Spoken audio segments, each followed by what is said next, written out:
The heater in the SUV was blasting, but the air inside felt suffocating. Snow lashed against the windshield as we navigated the winding dirt road through the dense pine forests of upstate New York. I was 34 years old, a forensic accountant who spent my life uncovering corporate fraud, yet I had never scrutinized my own family. My husband Daniel kept his eyes on the icy road, his hands gripped tightly on the steering wheel. In the back seat, our 16-year-old son Leo was furiously tapping on his phone. We were an hour away from my parents' cabin for our annual Thanksgiving reunion. I should have known better than to attend. My phone buzzed in my lap. The screen lit up with an encrypted message from an unknown number. I glanced down expecting an automated spam text. Instead, the words on the screen made the blood freeze in my veins. Do not go to the cabin. Dr. Berman is waiting with conservatorship papers. They are going to lock you up. Turn around now. My breath hitched. A conservatorship? Like I was some incapacitated child.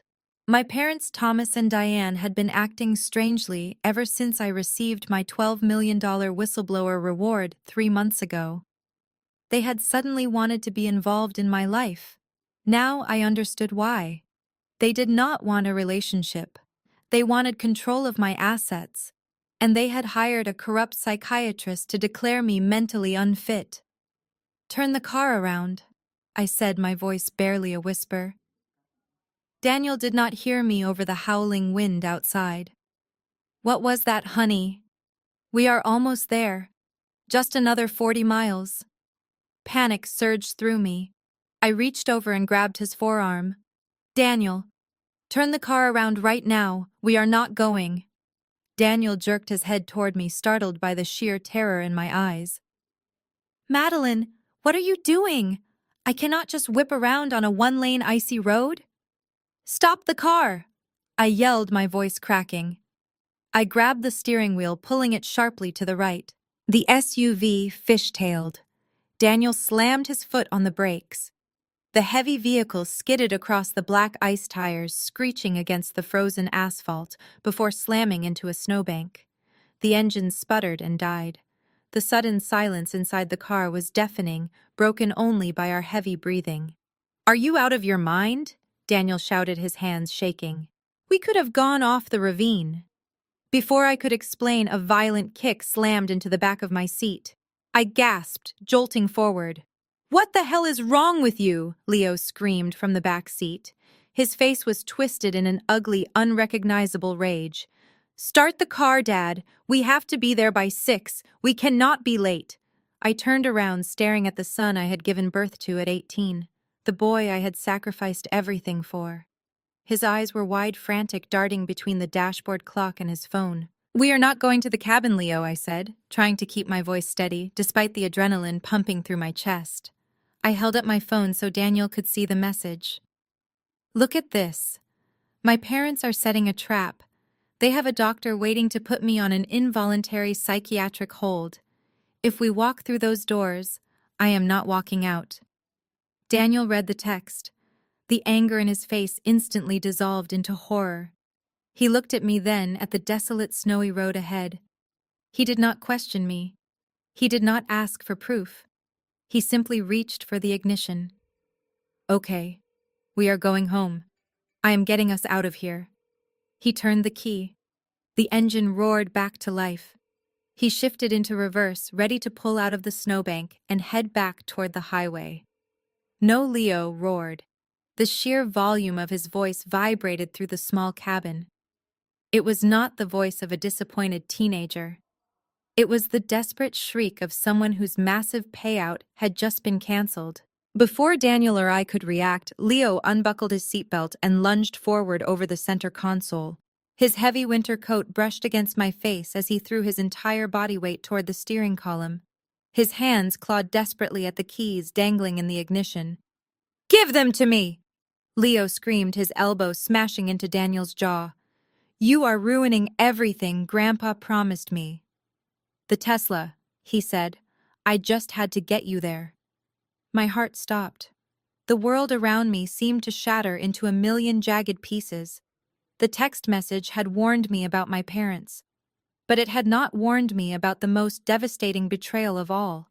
My own son, the child I had raised. He knew. He knew exactly what they were planning to do to me, and he had sold my freedom, my life, and my sanity for a car. Daniel recovered from the blow to his jaw with shocking speed. He unbuckled his seatbelt, twisted his entire torso around, and shoved Leo hard in the chest. "Get back in your seat right now," Daniel bellowed. His voice was a thunderclap that echoed in the confined space of the SUV. I had never heard my husband yell like that in our entire marriage. It carried the absolute authority of a man protecting his wife. Leo stumbled backward, crashing into the leather upholstery of the rear bench. He kicked the back of my seat again, leaving a muddy boot print on the pristine interior. "You do not understand," Leo shrieked, his voice cracking with the panicked pitch of a cornered animal. "Grandpa already bought it. It is pearl white with the upgraded autopilot. He sent me the pictures this morning. If I do not bring her to the cabin by 6, he is returning it to the dealership tomorrow morning. I am not losing my car because she is acting paranoid." Paranoid. The word hung in the freezing air between us. It was the exact word my sister Natalie always used to gaslight me. Hearing it come from my 16-year-old son was like taking a bullet to the chest. I stared at him, searching for the innocent little boy I used to read bedtime stories to. He was gone. I was 18 when I gave birth to Leo. I worked 2 grueling jobs to put myself through night school, while my wealthy parents called me a disgrace and refused to help. I built my career as a forensic accountant from the ground up to give him the comfortable life I never had. And this was the result. A boy so completely corrupted by his grandparents' money that he was willing to deliver his own mother to a corrupt psychiatrist. "You knew they were going to lock me up," I said. My voice was eerily calm. The panic had evaporated, replaced by a cold, calculating clarity. "You knew Dr. Berman was waiting with a syringe and a straitjacket. You knew they were filing a fraudulent conservatorship to steal my $12 million whistleblower reward. And you agreed to it. It was a complete betrayal. Leo scoffed, rolling his eyes as if I were overreacting to a grounded curfew. "Stop being so dramatic, Mom. Grandpa said you just needed some rest. He said you have been working too hard and that the money is making you manic. He is just trying to protect the family assets before you blow it all. It is just a hospital stay. You will be fine. And I get the car. It is a win for everyone." The sheer sociopathy of his logic took my breath away. He was not a naive kid who had been tricked. He was an active, willing participant in my destruction. I reached over the center console. Before Leo could react, I snatched his smartphone right out of his hands. "Hey, give that back!" he yelled, lunging forward again. Daniel blocked him, his thick arm acting as an iron barrier across the gap between the front seats. "Sit down and shut up!" Daniel growled, his jaw clenching. I pressed the master lock switch on the driver's side door. The heavy mechanical clunk of all 4 doors locking simultaneously sounded like a prison cell slamming shut. I activated the child safety locks on the rear doors and rolled up the windows, disabling his controls. Leo pulled frantically at his door handle, but it was useless. He was trapped in the back seat. "You are grounded, Leo," I said, staring at his reflection in the rearview mirror. "Indefinitely." Leo pounded his fists against the reinforced safety glass of the passenger window. "You cannot do this," he screamed. "Grandpa is going to find out. He is tracking my phone. He knows exactly where we are on the highway." I looked down at the device in my hand. Sure enough, a location-sharing icon was blinking in the top corner of the screen. Thomas had been monitoring our exact coordinates the entire trip. We were sitting ducks on the side of this frozen road. Daniel put the SUV in gear, his hands gripping the steering wheel so tightly his knuckles turned white. "We need to move," he said urgently. "Now." Before Daniel could press the gas pedal, the digital display on the dashboard lit up. The loud ringing of an incoming phone call echoed through the car speakers. I glanced at the screen. The caller ID flashed in bright white letters. It was Andre, my brother-in-law, the man who orchestrated the darkest deals for my father, the mastermind behind this entire trap. He was calling to check on his investment. Daniel hesitated for a split second before pressing the accept button on the steering wheel. The booming, arrogant voice of my brother-in-law, Andre, instantly filled the quiet interior of the SUV. Well, well, well. Andre chuckled, the heavy bass of his voice practically vibrating through the speakers. Why exactly is the GPS tracker showing my favorite sister-in-law parked on the side of Route 87? Did you guys hit a deer? Or is Daniel just struggling to read a map again? Andre was a man who thrived on intimidation. He was a slick, high-rolling real estate broker who used his imposing physical presence and fast-talking charm to steamroll anyone in his path. For years, he had been the architect of my father's shadiest business dealings, shuffling money through shell corporations and burying bad debt. Now he was acting as the confident enforcer for my parents' ultimate betrayal. We had to pull over, Daniel said, his tone tight but perfectly controlled. The roads are icing over. We are turning back. Turning back is not on the itinerary today. Daniel Andre snapped, dropping the playful act immediately. His voice turned hard, commanding, leaving no room for negotiation. You need to get this car moving forward. Right now. Your parents are waiting. The turkey is getting cold. And more importantly, our special medical guest has been sitting in the living room for over an hour. It is incredibly rude to keep a highly paid professional waiting. I leaned forward, unbuckling my seatbelt slightly to make sure my voice was picked up loud and clear by the microphone situated directly above the rearview mirror. I did not panic. I did not cry. I channeled every ounce of professional detachment I possessed. You can tell Dr. Berman to pack up his fake psychiatric evaluations and go home, Andre. We are not coming to the cabin. There was a brief, stunned silence on the other end of the line. I could hear the faint sound of a fireplace crackling in the background, mixed with a sudden, hushed whisper. Andre had clearly put me on speakerphone for my parents and my sister Natalie to hear every word. I had just ruined their element of surprise. Madeline, Andre finally said, his voice dropping an octave, dripping with manufactured condescension and fake concern.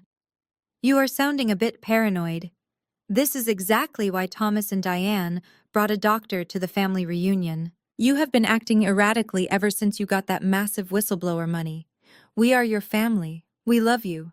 We are just trying to get you the medical help you desperately need before you hurt yourself or someone else. I did not raise my voice. I spoke with the icy precision of a forensic accountant dismantling a fraudulent ledger line by line. Do not talk to me about family, Andre. And do not dare talk to me about erratic behavior. You and my father are the ones who should be panicking right now. Did you really think I would blindly walk into a forced conservatorship trap in a cabin that I legally own? Because let me remind you of a minor financial detail you all conveniently ignored. I paid off the mortgage on that property 3 years ago when Thomas was about to default and lose it to the bank. My name is on the primary deed, which means you, my parents, and your rented doctor are currently trespassing on my private property. In the back seat, Leo went completely still, his breathing shallow. He had not known that detail. None of them did. I had quietly bought the debt to save my parents from public bankruptcy, keeping the title neatly hidden under a holding company. You are bluffing, Andre growled, but I could hear the slight hesitation, the sudden uncertainty catching in his throat. Check the county registry, I replied smoothly, leaning back into my seat. And while you are at it, Andre, you might want to call your own lawyers. Because the moment we get back to civilization, I am reporting all of you to the federal authorities for attempted kidnapping, medical fraud, and extortion. The game is over. You are not touching my $12 million. Not a single cent of it. A long, heavy silence stretched across the Bluetooth connection. For a moment, all I could hear was the howling wind battering the frosted windows of our car. Then slowly, a dark, menacing laugh rumbled from the speakers. Andre was laughing. It was not a nervous, defeated laugh. It was the deeply arrogant, booming chuckle of a man who firmly believed he had already won the chess match. "You are always so smart," Madeline, Andre said, his voice dripping with venomous amusement. "Always crunching the numbers. Always thinking 2 steps ahead of everyone else in the room. But you forgot one crucial thing about your little whistleblower reward. A court order moves a hell of a lot faster than a bank transfer. You think you are in control. Try using your Apple Pay right now." I stared at the dashboard screen as the call disconnected. The digital dial tone buzzed like a hornet before Daniel aggressively tapped the console to silence it. My hands were already moving. I did not bother trying to use Apple Pay. I went straight to the source. I opened my primary banking app, the one holding the massive liquid assets from my corporate whistleblower settlement. The familiar blue loading screen stalled for a fraction of a second. Then the entire interface flashed an angry red. A banner popped up across the top of my phone screen in bold, undeniable letters. "Account frozen. Court order pending." Daniel glanced over, his eyes darting between the icy road and my hands. "What does it say?" he asked, his voice tight with mounting dread. "They froze it," I replied, my voice entirely devoid of emotion. "They froze everything." I tapped frantically through the submenus, navigating the digital labyrinth of our finances.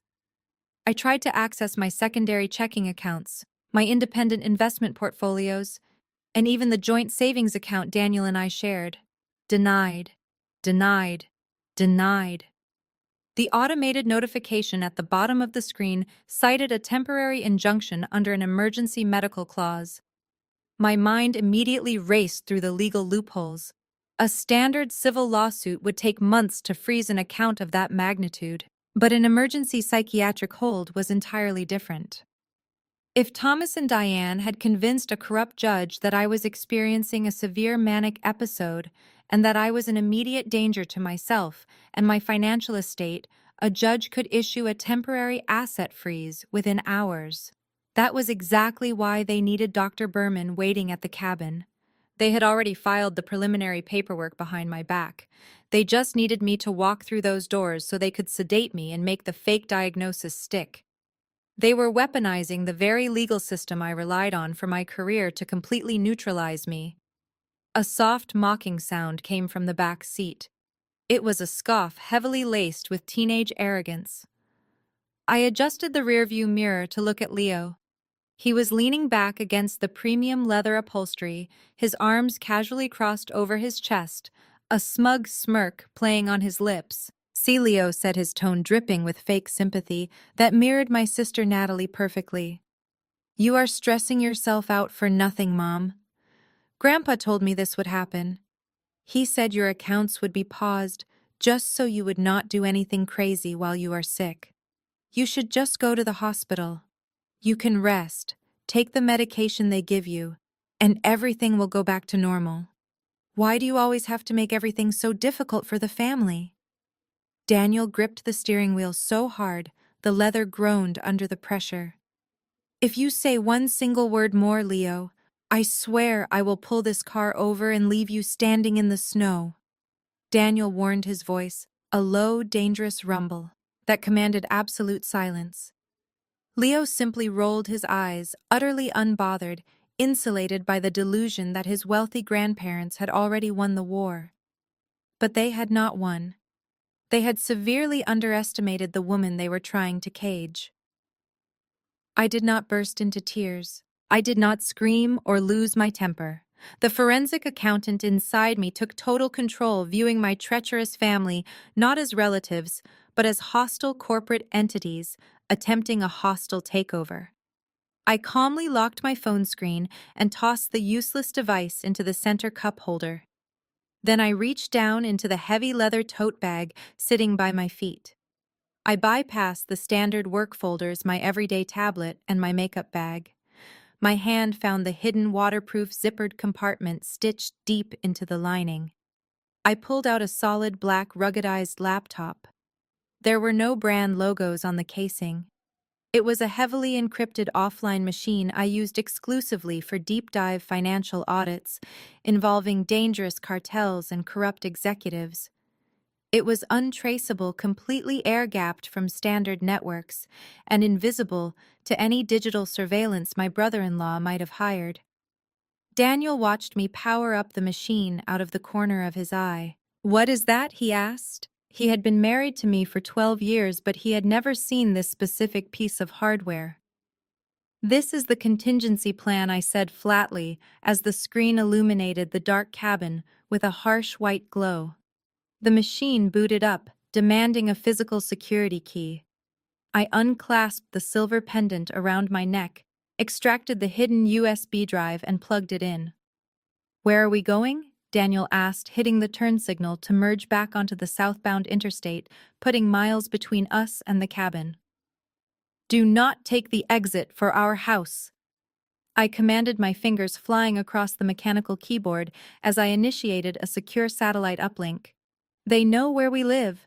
If they froze the accounts, they have already dispatched the local police to our address for a wellness check. Take the highway down to exit 42.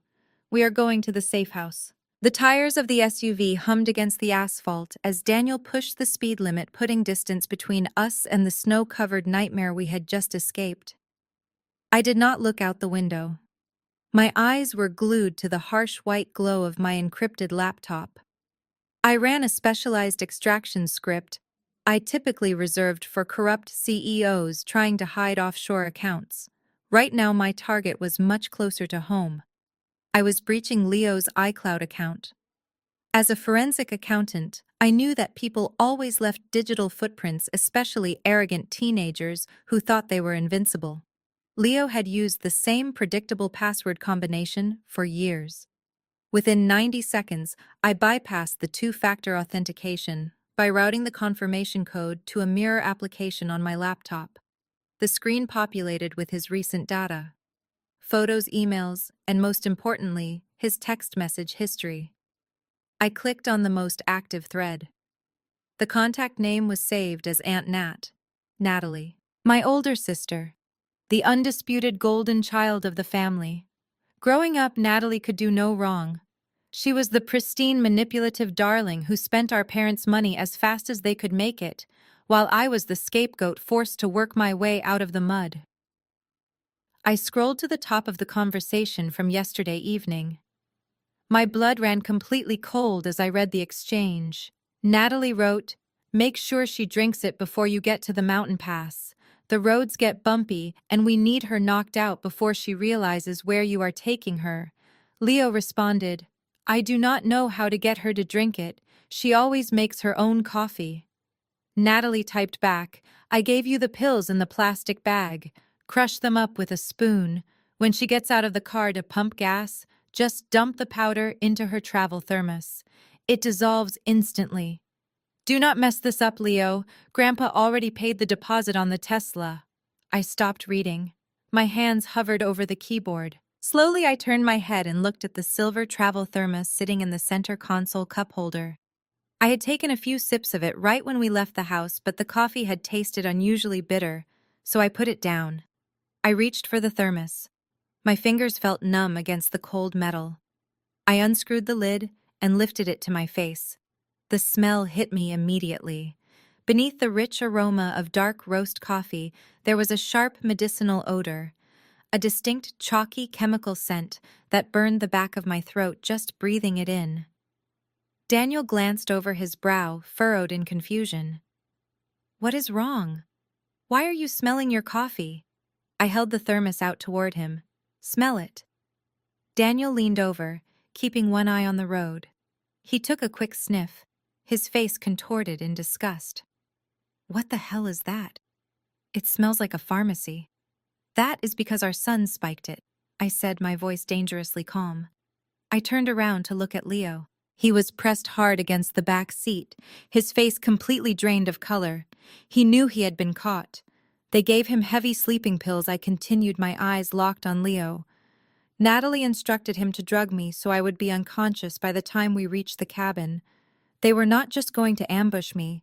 They were going to chemically sedate me, drag me inside, and let Dr. Berman sign the involuntary commitment papers while I was passed out. It was a premeditated kidnapping.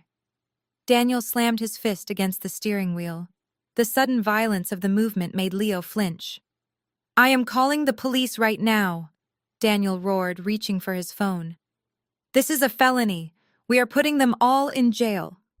"Wait," I ordered, grabbing his wrist. "Do not tell me to wait, Madeline. They tried to drug you," Daniel shouted, his protective instincts boiling over. "I know they did," I snapped back, matching his intensity. "But the police cannot help us right now. The local cops will see the fake court order my parents filed and take me into custody anyway. We have to fight this on my terms." I turned back to the laptop screen. I had not finished reading the text thread. There was one more message sent from Natalie just 30 minutes ago, right after Leo had texted her that we were turning the car around. My eyes scanned the final text. The true depth of their conspiracy finally revealed itself. Natalie wrote, "If she turns the car around, stall them. Make a scene. Do whatever it takes to keep them on the road." Andre is already at her house. He bypassed the alarm system and is drilling into her home safe right now. He needs another hour to get the physical trust documents. I stared at the screen, my heart pounding against my ribs. The fake conservatorship was just a distraction to get me out of the house. Andre, my ruthless real estate broker brother-in-law, was currently standing in my home office, breaking into my reinforced floor safe to steal the actual bearer bonds and the irrevocable trust paperwork. They were attacking on two fronts. Change of plans. "Daniel," I said, slamming the laptop shut, "do not go to the safe house. Take the next exit. We are going home. Let us catch a thief." Daniel jerked the steering wheel hard to the right, taking the tight exit ramp so fast the heavy tires squealed against the freezing pavement. The sudden G-force pressed me against the passenger door, but my hands remained perfectly steady. I reached deep into my leather tote bag and pulled out my encrypted satellite phone.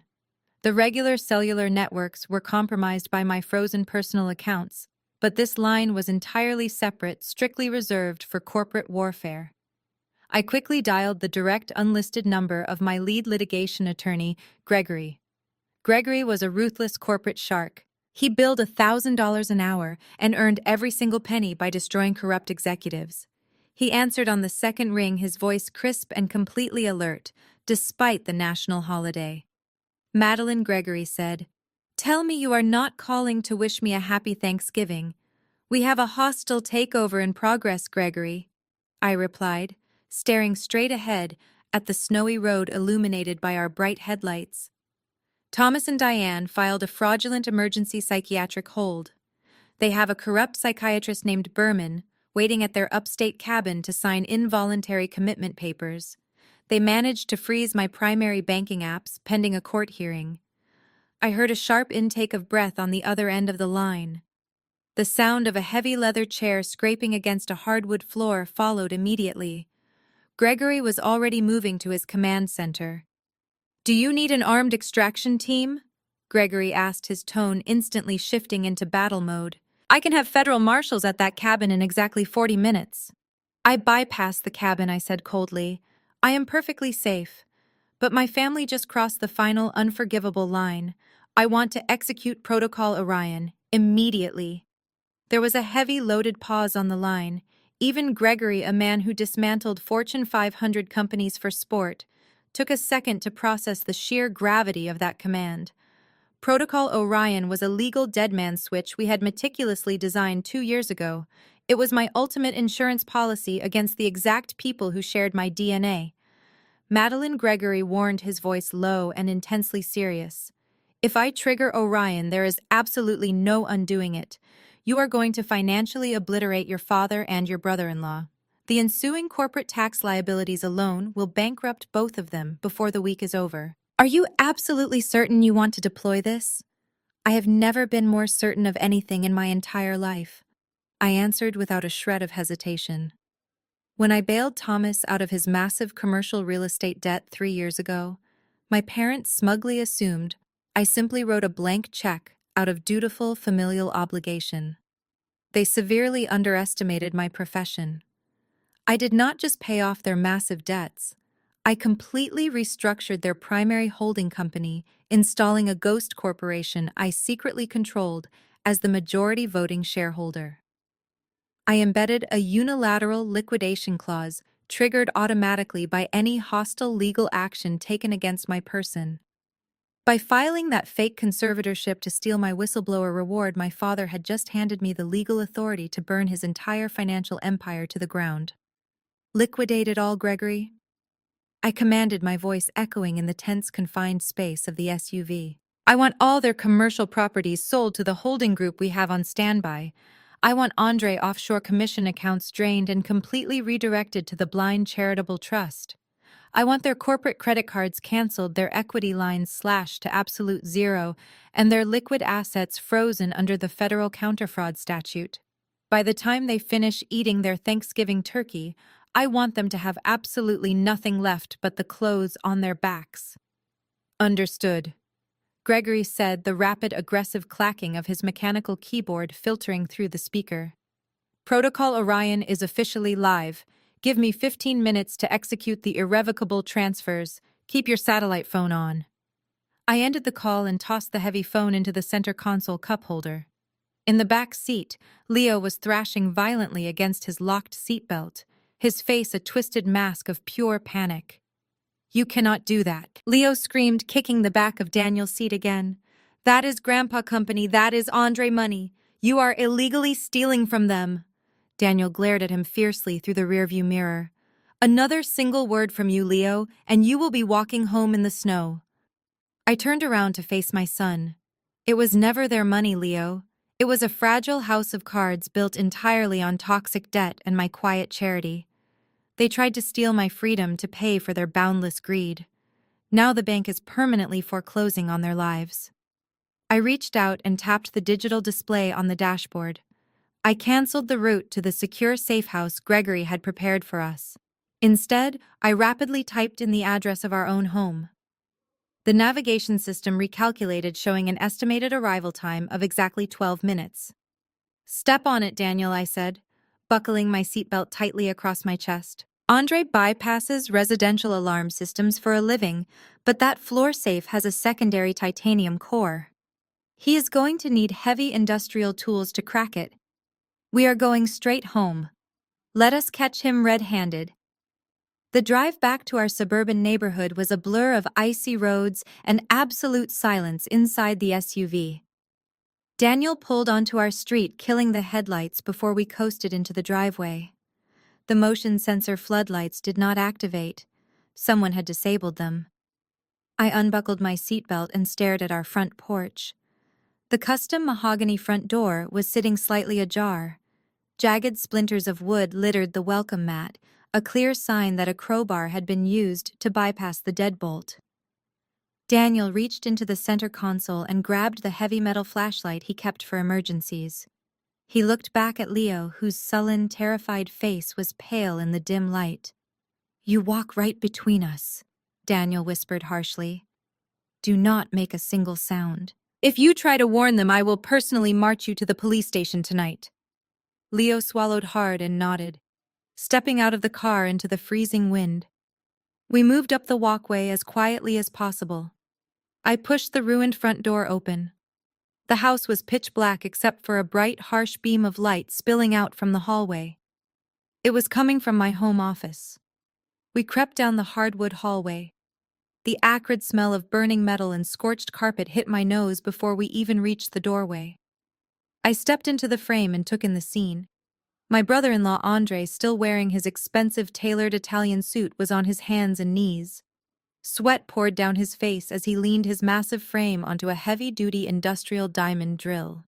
He was drilling directly into the titanium core of my reinforced floor safe, sending a shower of bright orange sparks flying across my pristine rug. Standing right next to him, holding a tactical flashlight and chewing nervously on her perfectly manicured thumbnail, was my older sister Natalie.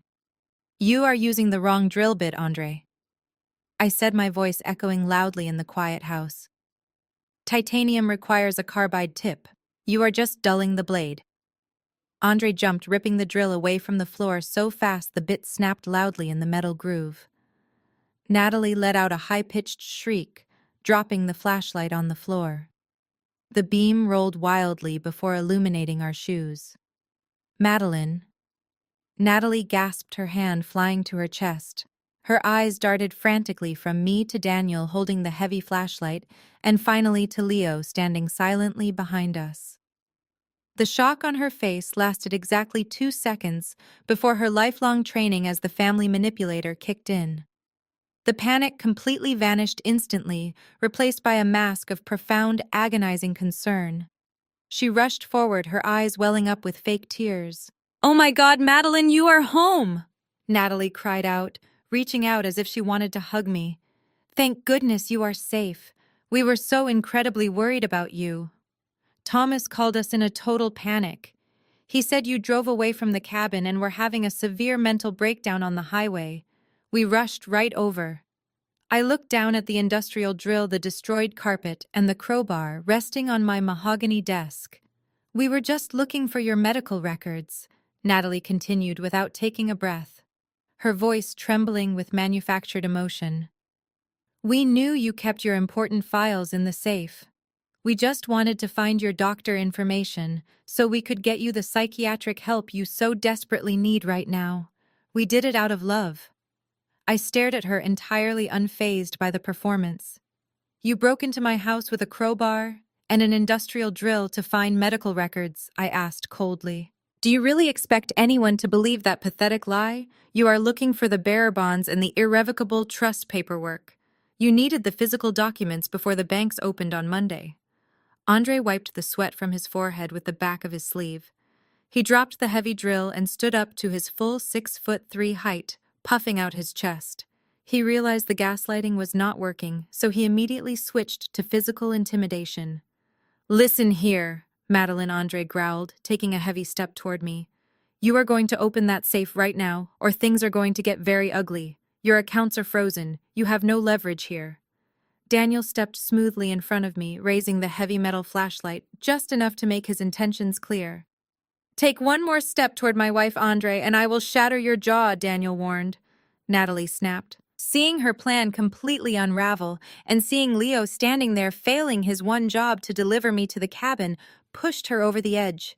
Her fake sweet persona vanished entirely. Her face contorted into an ugly, bitter sneer. "You arrogant, selfish bitch!" Natalie screamed, lunging forward. Before I could raise my hands, her palm cracked across my left cheek with blinding force. The slap echoed like a gunshot in the small office. My head whipped to the side. Daniel lunged for her, but I immediately put my arm out to stop him. "You are an unfit mother," Natalie yelled, pointing a shaking finger in my face. "You are destroying this family. You owe us that money." I slowly turned my head back to face her. My cheek burned hot and red, but I did not shed a single tear. I did not flinch. I reached into my pocket and pulled out my smartphone. I opened the master security application. "You are right about one thing, Natalie," I said, my voice dropping to a terrifyingly calm whisper. "I am destroying this family." I pressed the red icon on the screen. A loud electronic siren chirped twice. Immediately, the heavy mechanical hum of the smart home security system activated. Thick steel security shutters dropped violently over every single window in the house. The heavy steel reinforced front door slammed shut on its automatic hinges, followed by the definitive heavy clunk of the magnetic deadbolts engaging. Andre and Natalie spun around, looking at the windows as the room plunged into shadows. They were completely trapped inside with us. The heavy mechanical hum of the steel security shutters grinding to a halt echoed through the house. The home office was now bathed only in the harsh artificial glare of the tactical flashlight rolling on the floor and the faint emergency backup lights illuminating the baseboards. We were sealed in a vault of my own making. "Open these doors right now," Madeline, Andre bellowed, his voice vibrating with genuine panic. He lunged toward the smart home control panel on the wall, stabbing his thick fingers against the touchscreen. It was completely unresponsive. "Access denied" flashed in bright red letters across the digital display. I disabled the manual overrides from my phone, I said, crossing my arms over my chest. The only way out of this house is if I authorize it or if a SWAT team blows the hinges off the front door. Natalie began to hyperventilate. She paced the small stretch of intact carpet, her hands pulling frantically at her perfect blonde hair. You cannot hold us hostage. This is kidnapping. Thomas knows we are here. He is going to call the police. Andre realized the wall control panel was useless. He turned his rage toward the biggest physical obstacle in the room. He marched toward Daniel, puffing out his broad chest, trying to use his sheer size to intimidate my husband. Give me her phone, Daniel, Andre growled, hovering mere inches away. I am not going to ask you twice. Hand it over or I will put you through that mahogany desk. Daniel did not flinch. He did not take a single step back. He stood firmly planted between Andre and me, raising the heavy metal emergency flashlight just enough to catch the ambient light. I told you once, Andre, Daniel said, his voice dropping to a deadly quiet register. Take one more step toward my wife and I will shatter your jaw. I am a surgeon. I know exactly where to hit you so it never heals right. Sit down. For a brief second, I saw real fear flicker in Andre's eyes. He was a corporate bully who relied on expensive tailored suits and loud verbal threats to get his way. Daniel was a man fiercely protecting his family. Andre slowly backed away, raising his hands in a mocking gesture of surrender. Fine, Andre spat, retreating to the leather sofa against the far wall. Play your little lockdown games, Madeline. It does not matter. Your accounts are still frozen. The conservatorship is already filed with the county clerk. You cannot touch your money, and you cannot stop Thomas from taking legal control of your estate. We just have to wait you out. I walked around the desk, crunching the wood splinters under my boots. I reached into my heavy leather tote bag and pulled out a thick black binder. I lifted it high and dropped it onto the glass coffee table with a massive thud. The sudden noise made Natalie jump out of her skin.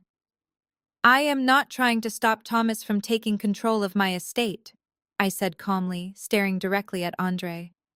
I am trying to stop you from going to federal prison. Although after seeing what you did to my door, I think I will just let the feds have you. Andre forced a laugh, but it sounded distinctly hollow. What are you talking about? I flipped open the heavy black binder. You are a terrible money launderer, Andre. I am a forensic accountant. Did you really think I would not quietly monitor the ghost corporations I set up to save my father from bankruptcy 3 years ago? I know exactly what you and Thomas have been doing. You were supposed to be legitimately managing the commercial real estate portfolio. Instead, you leveraged those properties to secure $15 million in illicit investments from some highly dangerous people. And then you lost every single penny of it on those failed luxury development projects downtown. Natalie stopped pacing. She looked at her husband, her face draining of all color. Andre, what is she talking about? What $15 million? He lost it, Natalie, I said, not taking my eyes off my brother-in-law. Your husband and our father are completely bankrupt. Worse than bankrupt. The investors they defrauded are not the kind of people who sue you in civil court. They are the kind of people who make you disappear permanently. That is exactly why they suddenly cared about my mental health. When the news broke that I received a $12 million whistleblower reward, you and Thomas realized it was the exact amount you needed to cover the stolen funds and avoid federal wire fraud charges. You did not want to commit me because I was crazy. You wanted to commit me because you are desperate cornered criminals. Leo stood silently in the corner, his eyes wide as he looked at the uncle he idolized. Uncle Andre. Leo whispered, his voice shaking. Is that true? Did you guys steal the money? Shut up, Leo. Andre snapped, heavy beads of sweat returning to his forehead. She is lying. She is clinically insane. That is fake paperwork she printed out to feed her delusions. I flipped to the next page of the binder, displaying bank statements, wire transfer logs, and offshore routing numbers. I have already sent this entire encrypted file to the FBI, I said. I hit send the moment you started drilling into my floor safe. Protocol Orion is live. All of your remaining shell company assets are currently being seized by the federal government. The room fell into a suffocating, heavy silence. The reality of their total destruction was finally settling in. Natalie collapsed onto the arm of the sofa, burying her face in her hands, sobbing uncontrollably. Suddenly, the dark room was bathed in a rhythmic strobing light. Sharp beams of red and blue pierced through the tiny horizontal slats of the steel security shutters, illuminating the dust floating in the tense air. The wail of police sirens echoed down our quiet suburban street, growing rapidly louder until multiple heavy vehicles screeched to a halt right on our front lawn. Andre looked at the flashing red and blue lights hitting the walls. The sheer panic on his face vanished instantly, replaced by a wide, predatory smirk. He stood up casually, adjusting the lapels of his suit jacket. "You think you are so incredibly smart, Madeline?" Andre sneered, pointing a thick finger at the flashing lights. "But you forgot one crucial detail. We filed an emergency psychiatric hold on you this morning. Those are not federal agents coming to arrest me for wire fraud. Those are the local cops Thomas sent to drag you out of here in a straitjacket. You played yourself." The heavy pounding on the mahogany front door rattled the floorboards beneath our feet. "Open up! This is the police," a stern voice shouted from the front porch. "We have a court order. Open the door or we will breach it." Andre crossed his arms, his chest puffed out in total triumph. His smug smile was sickening. "Better press that little red button again, Madeline. You do not want to add resisting arrest to your psychiatric file." I did not panic. I simply looked down at my phone and tapped the screen. The mechanical gears groaned as the steel security shutters slowly retracted into the ceiling. The magnetic deadbolts disengaged with a loud click. Daniel stepped forward, his body rigid. "Madeline, what are you doing? They cannot just take you. They have a signed warrant from a Judge Daniel," I said, my voice unnervingly calm. "If we fight them, they will arrest you for assaulting an officer, and Leo will be left in the custody of my parents. I am not letting that happen." The front door swung open. Two uniformed police officers stepped into the hallway, their hands resting cautiously on their duty belts. They scanned the room, taking in the splintered wood, the burn marks on the carpet, and the heavy industrial drill lying near my floor safe. Right behind the officers stood my parents, Thomas and Diane. Diane did not waste a single second. She practically pushed past the lead officer, burying her face in her hands. She let out a loud theatrical sob that echoed through the quiet house. "Oh, my sweet girl, look at what you have done to yourself," Diane wailed, rushing forward as if she wanted to embrace me, though she smartly stopped a few feet away. She turned to the officers, tears streaming down her perfectly contoured cheeks. "Officers, look at this place. She locked us all inside. She is deeply paranoid. She thinks we are trying to steal from her. She has been talking about ending her life all afternoon." "That is a complete lie," Daniel shouted, stepping in front of me again. "They broke into our home. Look at the drill. They were trying to rob our safe." Thomas stepped forward, looking every inch the distinguished concerned patriarch in his expensive cashmere coat. He handed a thick stack of legal documents to the lead officer. "My son-in-law is just trying to protect her officer, but he is in denial," Thomas said smoothly, his voice dripping with false sympathy. "My daughter suffered a severe mental break this morning. She drove her car off the road. We had to break into the house because she barricaded herself inside and threatened to swallow a bottle of pills. Here is the emergency psychiatric hold. It is a 5150 order, signed by Judge Harrison just 2 hours ago." The lead officer took the paperwork, scanning the pages. He looked at the official seal and the judge's signature. In the eyes of the law, that piece of paper was absolute truth. It did not matter that my father had bribed Judge Harrison with campaign donations for a decade. It did not matter that the drill on the floor belonged to Andre. The police were just executing a valid court order. "Ma'am," the officer said, taking a step toward me. His tone was professional, but firm. "Based on this court order and the visible distress we are seeing here, we are required to transport you to a secure medical facility for a mandatory 72-hour psychiatric evaluation."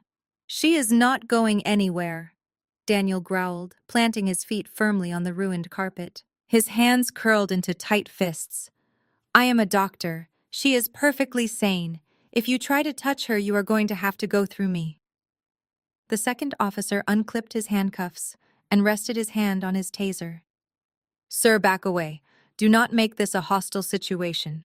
We are just here to get her help. Andre smirked from the sofa. Natalie wiped away a fake tear. Thomas and Diane stood shoulder to shoulder, radiating quiet, venomous victory.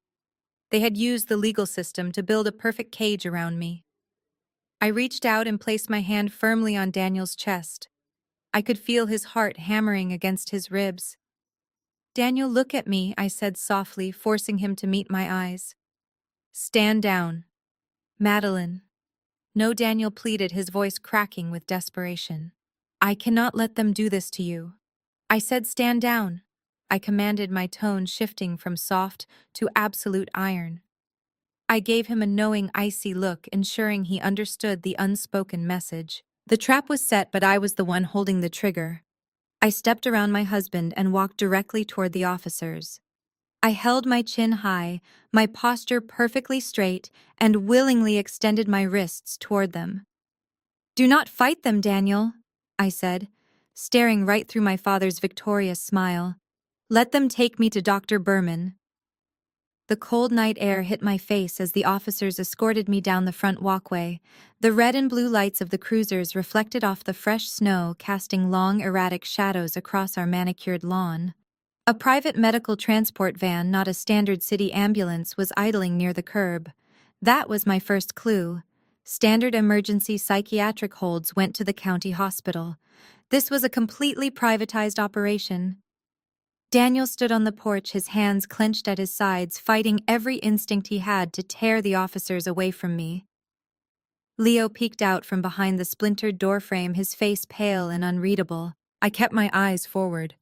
Showing fear or resistance now would only validate the fraudulent paperwork in the officer's hands. A burly orderly opened the back doors of the transport van. I stepped up into the sterile, brightly lit cabin and took a seat on the vinyl bench. To my utter lack of surprise, my father Thomas climbed in right behind me. He flashed a warm, deeply appreciative smile to the police officers outside. "Thank you for your professionalism, officers," Thomas said, his voice thick with patriarchal gravitas. "This is a tragedy for our family, but getting her to a safe medical environment is our only priority tonight." The doors slammed shut, cutting off the flashing police lights and the biting wind. The engine revved and the van pulled away from the curb. The absolute second the vehicle turned the corner, the warm, concerned father routine vanished. It was like watching a theatrical mask slide right off a demon. Thomas leaned back against the opposite bench, crossing his legs casually. He straightened his expensive cashmere coat and let out a long, satisfied sigh. "You always did know when you were beaten," Madeline Thomas said, his tone instantly morphing into a cold, arrogant sneer. "I will give you credit for that. You saved us the embarrassment of dragging you out of that house kicking and screaming." I did not respond. I sat perfectly still, my hands resting neatly in my lap. I tilted my left wrist slightly inward. Beneath the sleeve of my sweater, the bezel of my smartwatch was equipped with a military-grade micro-recording device. I tapped the side button twice with my index finger. A tiny, imperceptible vibration confirmed the audio capture was live. "You can drop the silent, defiant act," Thomas continued, clearly emboldened by my lack of resistance. He leaned forward, resting his elbows on his knees, his eyes burning with absolute greed. "Did you really think you could outsmart me?" "You are an overpaid calculator, Madeline. That is all a forensic accountant is. You look at spreadsheets all day and suddenly think you can play chess with the adults." He laughed, a dry, harsh sound that echoed over the hum of the van tires. $12 million, he muttered, shaking his head as if disgusted by the concept. $12 million falls into your lap, and your first instinct is to hoard it. You did not even consider bringing it to the family, to the people who put a roof over your head, who fed you, who tolerated your difficult, ungrateful existence for 34 years. Do you have any idea what Andre and I could do with that kind of capital? We could save the development deals. We could wipe the slate clean. Instead, you tried to keep it for yourself while your own father faced financial ruin. I let him speak. Every word he said was a golden confession of extortion. He was openly admitting that the psychiatric hold was entirely financially motivated. I simply stared at him, my face a carefully constructed blank slate. "You are going to sign the trust transfer papers tonight?" Thomas demanded, his voice dropping to a vicious whisper. "Dr. Berman has everything prepared. If you sign, we will keep you in a nice, comfortable room for a few weeks, let you catch up on your sleep, and then quietly release you. If you refuse, Dr. Berman will officially diagnose you with paranoid schizophrenia. I will be appointed your permanent legal conservator by Judge Harrison before the weekend is over. You will never see your husband, your son, or a single penny of that money ever again." The transport van suddenly slowed down, taking a sharp turn off the smooth pavement onto a graveled private road. The tires crunched loudly. I finally looked away from my father and glanced out the small reinforced window of the back door.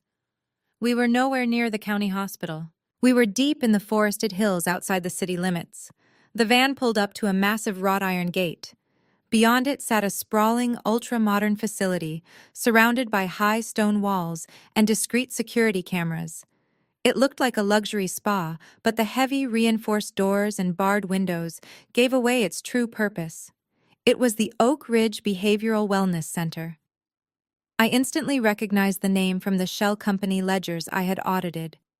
It was an exclusive, unregulated private psychiatric facility, heavily funded by illicit money managed by my brother-in-law, Andre. They had not just brought me to a hospital, they had brought me to their own personal prison.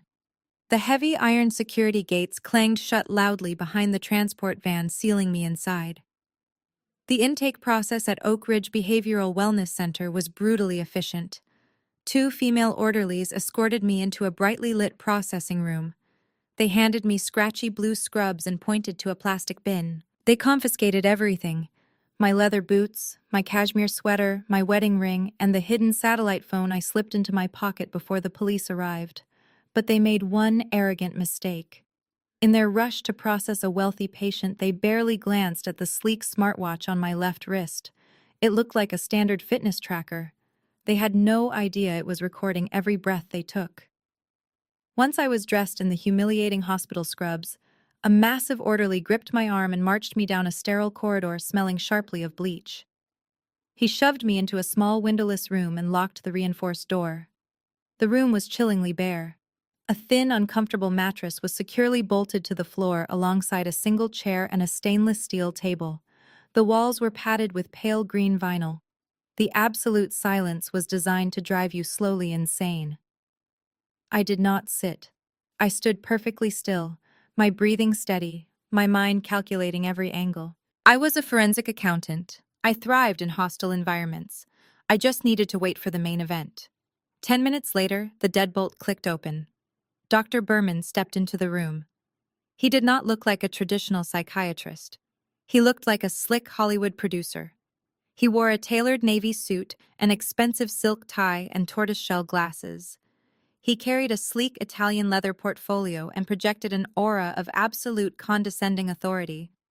"Hello, Madeline." Dr. Berman said, his voice dripping with practiced empathy. He pulled the chair out and sat down. "I know you are feeling confused right now, but you are in a safe place. We are here to help you get back to reality." "I am fully aware of my reality, doctor," I replied calmly. "I also know that your private luxury clinic is heavily subsidized by a shell corporation managed by my brother-in-law, Andre. Let us skip the fake therapy. You and I know why I am here." Dr. Berman let out a patronizing sigh. He opened his portfolio and pulled out a tablet. "That is exactly the paranoid delusion your father described, Madeline. You constructed a massive conspiracy theory to explain your deteriorating mental state. You just received a massive financial windfall. It is common for sudden wealth to trigger a manic episode." He was expertly weaving a medical narrative around my whistleblowing career. I remained impassive. "I will not engage in this gaslighting," I stated. Dr. Berman tilted his head, feigning deep sorrow. "If you will not listen to medical reason, perhaps you will listen to someone you love. Someone you are traumatizing." He tapped the tablet and turned it around. A video played. It was my 16-year-old son, Leo.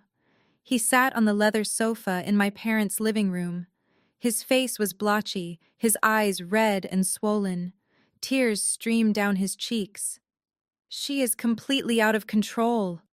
Leo sobbed to the camera, his voice shaking. "She locked us in the car and started screaming about spies. She said she was going to destroy Grandpa and Uncle Andre. I am so scared of her. Please keep her in the hospital. Do not let her near me." The video ended. The blow was physically sickening. I knew Leo was greedy, but seeing him put on an Oscar-worthy performance to permanently commit his mother defied logic. My parents had weaponized my child against me. Dr. Berman watched my face carefully. "This breaks my heart, Madeline." Dr. Berman whispered smoothly. "But you can fix this. Your family just wants you to rest without the burden of managing that massive estate." He reached into his leather portfolio. He did not pull out a medical chart. He pulled out a thick stack of legal documents and placed them squarely on the stainless steel table. Stamped across the top page was irrevocable power of attorney and trust transfer agreement. Then he reached into his jacket pocket. He pulled out a large plastic syringe filled with a thick, cloudy liquid. He set the needle down right next to the pen. "You have two distinct choices tonight, Madeline," Dr. Berman said, dropping the empathetic act entirely. "You can sign these papers voluntarily transferring control of your $12 million to your father. Or I can forcibly inject you with this heavy sedative, declare you a severe danger to society, and lock you in a permanent psychiatric ward. The choice is entirely yours to make right now." Before I could even process the sheer audacity of Dr. Berman laying a loaded syringe next to a legal document, the heavy reinforced door to the isolation room clicked unlocked again. The heavy hinges groaned loudly as the door swung wide open, breaking the suffocating silence of the psychiatric ward. My father Thomas stepped into the sterile room. He was dressed impeccably in his custom-tailored cashmere overcoat, looking entirely out of place in the bleak medical environment. He was closely followed by my mother Diane and my older sister Natalie. They filed into the small room like a corporate board of directors arriving to finalize a hostile takeover. The suffocating smell of my mother's expensive perfume instantly clashed with the sharp clinical odor of industrial bleach that coated the padded walls. They moved with absolute confidence, forming a tight, inescapable semicircle around the small stainless steel table. They towered over me while I remained seated in the single plastic chair. Dr. Berman immediately stood up respectfully, stepping aside to let my father take the center position of authority. The entire toxic hierarchy of my family was on full display. They looked down at me, not with pity, not with familial concern, but with absolute predatory triumph. The trap had successfully snapped shut. Thomas placed both of his hands flat on the cold metal table, leaning his considerable weight forward until his face was only inches from mine. His eyes were cold, calculating, and completely devoid of paternal warmth. "This is the end of the line," Madeline Thomas said. His voice was a low, commanding rumble that left absolutely no room for negotiation. "You played a very impressive game today. You managed to lock your sister and your brother-in-law in your house. You managed to temporarily stall the bank transfers with your little forensic accounting tricks. But you are completely out of moves. You are sitting in a locked psychiatric ward wearing patient scrubs, and the legal paperwork is already in motion." He tapped a manicured index finger hard against the irrevocable power of attorney document resting ominously next to the syringe. "Here is your ultimatum." Thomas continued enunciating every single word with brutal clarity. "You pick up that pen and you sign over the $12 million to the family trust. You do it quietly and you do it right now. If you sign, Dr. Berman will keep you here for a week of supervised rest, and then you get to go back to your quiet, mediocre life with Daniel. But if you refuse, Dr. Berman is going to pick up that syringe. He will legally declare you permanently incompetent due to severe paranoid schizophrenia."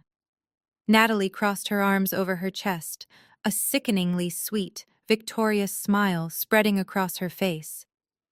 "And once you are declared incompetent, Grandpa becomes your permanent legal conservator," she chimed in, her tone laced with pure venom. You will have absolutely no rights. You will not be able to make a single financial, medical, or personal decision for the rest of your natural life. And do not think Daniel can save you. We will use your medical status to bar him from ever visiting you. Leo is already staying at our house and he does not want to see you anyway. You are entirely alone. Diane stepped forward, pushing Natalie slightly aside. The fake hysterical tears she had cried for the police officers at my house were completely gone. Her face was set in a rigid mask of bitter resentment. You brought this on yourself, Madeline, Diane said, her voice dripping with decades of suppressed disdain. You have always been the difficult, unlovable child. From the exact day you were born, you fought us. You never fit in. You never appreciated what we sacrificed for you. You always had to be the smart one, the fiercely independent one, making the rest of us look bad. Well, look exactly where your precious independence got you. You are sitting in a mental ward, completely abandoned by everyone. Just sign the paper and stop being such a selfish brat for once in your miserable life. I sat perfectly still, absorbing every hateful word. I did not cry. I did not scream or beg for mercy. Inside my chest, my heart was pounding a steady rhythmic drumbeat of absolute war. I tilted my left wrist just a fraction of an inch, ensuring the hidden military-grade micro-recording device inside my smartwatch captured the acoustics of their extortion perfectly. They had just laid out their entire criminal conspiracy on crystal-clear audio. Thomas picked up the heavy metal pen Dr. Berman had provided. He held it out to me, his eyes locked onto mine with intense pressure. Sign it, Madeline. Right now. I looked at the heavy pen, then down at the loaded syringe, and finally at the legal document that would sign away my $12 million whistleblower reward.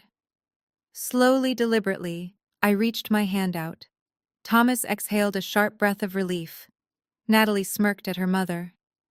Diane crossed her arms, deeply satisfied that she had finally broken my spirit. They all held their breath, completely convinced they had won the war. I took the heavy metal pen from my father's outstretched hand. I looked down at the signature line printed at the bottom of the page. Then I looked back up, meeting Thomas's cold stare directly. Instead of clicking the pen open, I gripped it firmly with both hands. With a sudden, violent twist of my wrists, I snapped the expensive pen completely in half. Black ink splattered violently across the pristine white surface of the legal document. I dropped the broken, jagged pieces onto the stainless steel table, leaned back in my plastic chair, and smiled. The sharp crack of the heavy metal pen snapping in half echoed like a gunshot in the sterile isolation room. The jagged pieces clattered onto the stainless steel table. Thick black ink splattered across the pristine white surface of the irrevocable trust document, bleeding over the signature line and rendering the entire legal transfer completely void. I leaned back in my plastic chair and smiled directly at my father. The silence that followed was absolute. For a fraction of a second, Thomas simply stared at the ruined paperwork, his brain struggling to process the sheer audacity of my defiance. Then the realization hit him. The aristocratic, composed mask of the concerned patriarch shattered completely. His face contorted, flushing a deep, dangerous purple. The veins in his neck bulged against his expensive silk collar. "You stupid, arrogant little brat," Thomas hissed, his voice trembling with an uncontrollable, violent rage. He slammed both of his fists down onto the metal table, the impact vibrating through the floorboards. "You think this is a game? You think you can just break a pen and walk away from me? I built this family. I own you." He did not look at my mother or my sister. He turned his furious gaze entirely onto the psychiatrist, standing quietly in the corner. "Do it," Thomas commanded, his voice a guttural bark. "Sedate her right now. Document the schizophrenic break. We are moving to the permanent conservatorship phase immediately." Dr. Berman did not hesitate. The facade of the empathetic medical professional vanished. He was a man being paid an exorbitant amount of illegal money to do a very specific dirty job. He reached down and picked up the large plastic syringe from the table. With a flick of his thumb, he popped the protective plastic cap off the needle.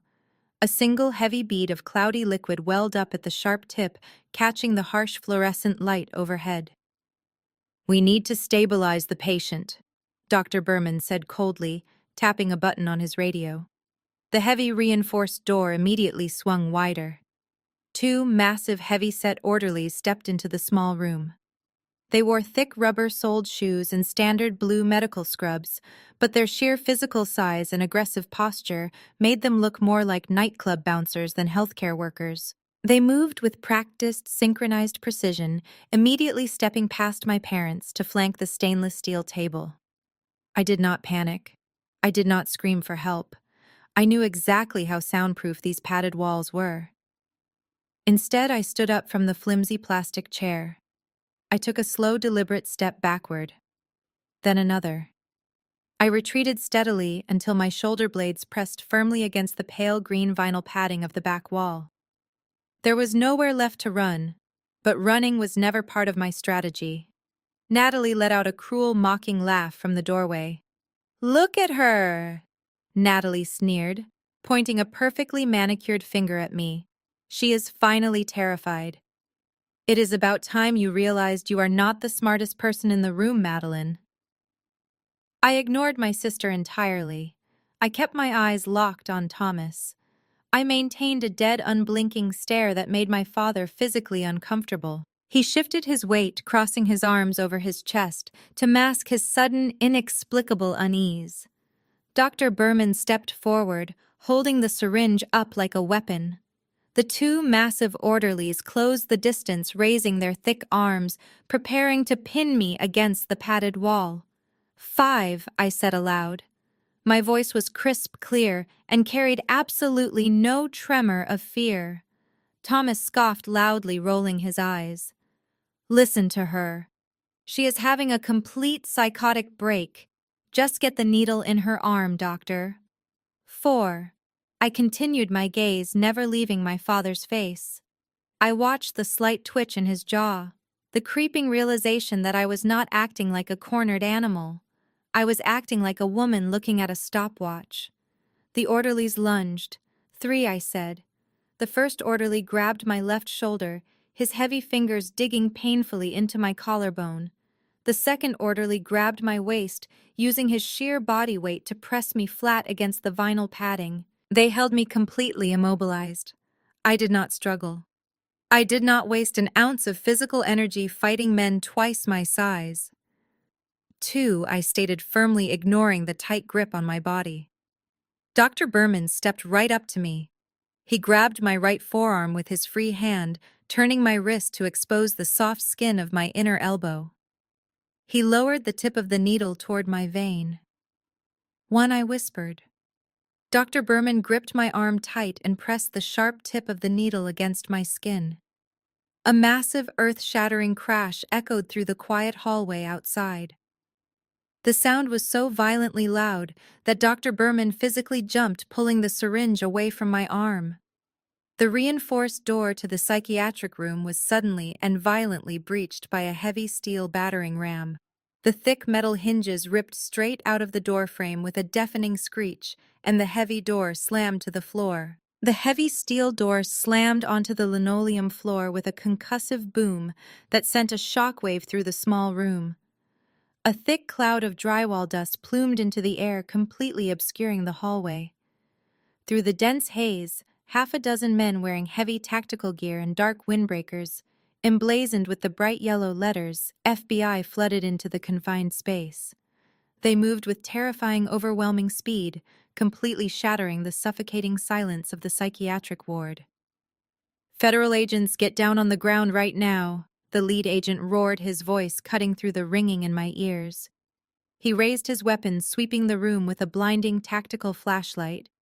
The two massive orderlies who had been pinning me against the wall instantly let go. They raised their hands in panicked surrender, but the agents did not give them a chance to comply gracefully. The orderlies were violently tackled to the floor, their heavy bodies slamming against the vinyl padding before heavy zip ties secured their thick wrists. Dr. Berman dropped the syringe as if it were burning his bare skin. The plastic cylinder bounced off the stainless steel table and rolled onto the floor, the cloudy sedative leaking onto the sterile linoleum. He backed away, throwing his hands up in front of his face.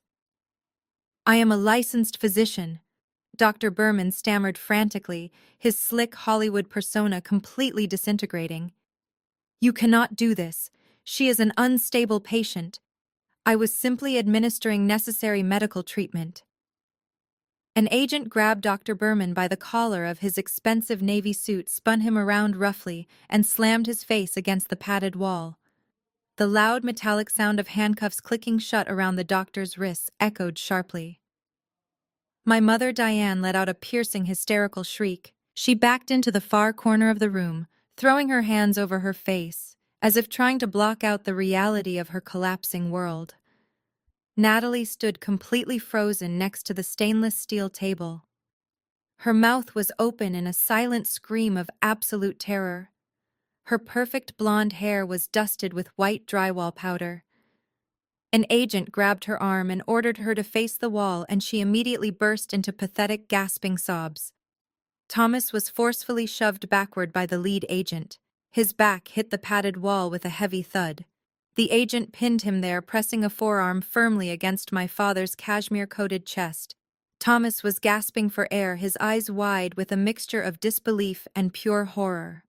Through the chaotic sea of federal tactical gear, two familiar figures stepped into the ruined room.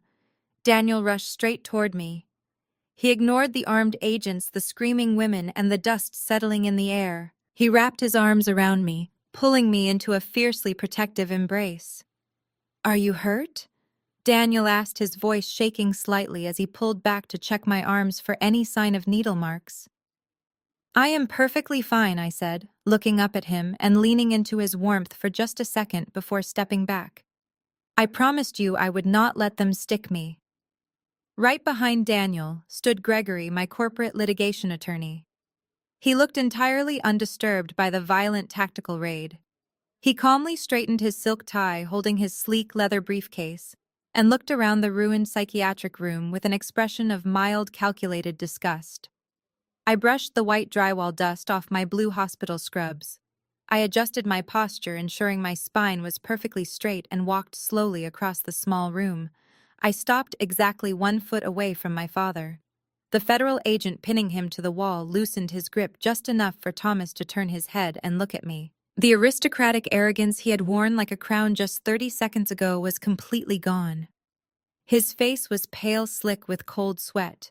His jaw trembled violently as he looked at the FBI agents surrounding his family. Madeline Thomas choked out his voice, a pathetic, reedy whisper that lacked any of its usual commanding authority. "What is happening? Who are these people? You have to tell them to stop." I leaned in close, ensuring my voice was low, clear, and perfectly steady. I looked directly into his terrified eyes, letting him see the absolute lack of mercy in mine. "Did you really think I would not notify my federal handlers when my own family became a flight risk?" I whispered coldly. "I am a forensic accountant, working on a $12 million federal whistleblower case. I have had an entire team of FBI agents monitoring my location, my communications, and your shell companies for the last 3 months. You did not trap me, Thomas. I walked into this cage specifically to let you hand them all the evidence they needed to lock you away forever." The lead FBI agent stepped forward, pulling a pair of heavy steel handcuffs from his tactical belt. He looked at my father with absolute professional contempt. "Thomas, you are under arrest," the lead agent stated loudly, his voice echoing in the small padded room. "And before you try to call your lawyers to claim this is a simple family dispute over medical care, you should know exactly what we are charging you with. Filing that fraudulent conservatorship to steal $12 million constitutes federal wire fraud and judicial manipulation. This is a gross violation of medical protocol," Dr. Berman sputtered, twisting against the cold steel of the handcuffs binding his wrists behind his back. "I am a licensed medical professional acting entirely in good faith. You are illegally invading a sterile psychiatric environment without jurisdiction. I have absolute medical immunity here. The family presented a valid court order signed by a sitting judge, and my preliminary clinical evaluation confirmed the patient is a severe danger to herself. You cannot arrest a doctor for treating a dangerously manic patient. Gregory, standing perfectly calm amidst the tactical chaos of the FBI raid, let out a dry, humorless chuckle. He stepped over the shattered pieces of the mahogany door. He popped the polished brass latches of his Italian leather briefcase with a sharp click. "You might want to rethink your legal defense strategy," Dr. Gregory said smoothly, pulling out a crisp single sheet of paper. He held it up so the lead FBI agent could clearly read the bold financial print. Medical immunity covers clinical malpractice. It absolutely does not cover federal bribery conspiracy to commit kidnapping and extortion. Gregory turned his cold, calculating gaze back to the terrified psychiatrist. "My forensic accounting team tracked a highly obfuscated wire transfer initiated exactly 24 hours ago. $500,000 moved from a commercial real estate shell company managed by her brother-in-law, Andre, directly into a Cayman Islands offshore account. An account conveniently registered under your wife's maiden name. You were not evaluating a patient in crisis. You were executing a paid corporate hit to steal $12 million. Dr. Berman's face drained of all color, turning a sickly pale gray under the harsh fluorescent lights. His mouth opened and closed repeatedly, but no sound came out. The slick, arrogant Hollywood psychiatrist was instantly reduced to a terrified criminal caught red-handed with the financial receipts. The lead agent nodded sharply to his subordinates. "Get him out of my sight," the agent ordered. Two heavily armed agents grabbed Dr. Berman by the elbows and forcefully marched him out of the ruined, padded room. I watched through the broken doorway as they dragged him down the brightly lit hospital corridor. The elite nurses, receptionists, and orderlies of Oak Ridge Behavioral Wellness Center stood frozen against the walls. They watched in absolute horrified silence as their wealthy, untouchable medical director was paraded past them in handcuffs like a common street thug. His career and his freedom were permanently over. Seeing the doctor physically removed and her husband still pinned aggressively against the padded wall, my mother realized the physical intimidation tactic had failed entirely. She immediately pivoted to her lifelong specialty. She weaponized her tears. Diane threw herself onto her knees right in front of the lead FBI agent. She clasped her hands tightly together, sobbing hysterically, completely disregarding the white drywall dust ruining her expensive designer silk dress. "Please, you have to listen to me," Diane wailed, looking up at the stoic federal agent with wide, panicked eyes. "You do not understand what she is doing. Madeline is a deeply sick, unstable woman. She is a sociopath. She has always been incredibly manipulative, even when she was a little girl growing up in our home. She orchestrated this entire elaborate scenario to punish us, just because we tried to get her the psychiatric help she desperately needs. She is lying to you. She is tricking the federal government to destroy her own family. My husband is an innocent man trying to save his daughter." The lead agent looked down at Diane with an expression of sheer professional disgust, entirely unmoved by her theatrical, desperate performance. He had spent his career dealing with corporate fraudsters and knew exactly what a liar looked like. Before the agent could instruct her to stand up and back away, I stepped forward. "She is right about one thing, officer," I said, my voice cutting cleanly and sharply through my mother's fake sobbing. "I am very good at orchestrating scenarios." I raised my left arm, pulling back the sleeve of my scratchy blue hospital scrubs to fully expose the sleek smartwatch strapped to my wrist. I tapped the digital screen twice with my index finger. The tiny high-fidelity speaker instantly activated. The padded walls of the isolation room suddenly echoed with a crystal-clear audio recording. It was my father's voice captured perfectly in the back of the transport van just 20 minutes earlier. "You are an overpaid calculator, Madeline."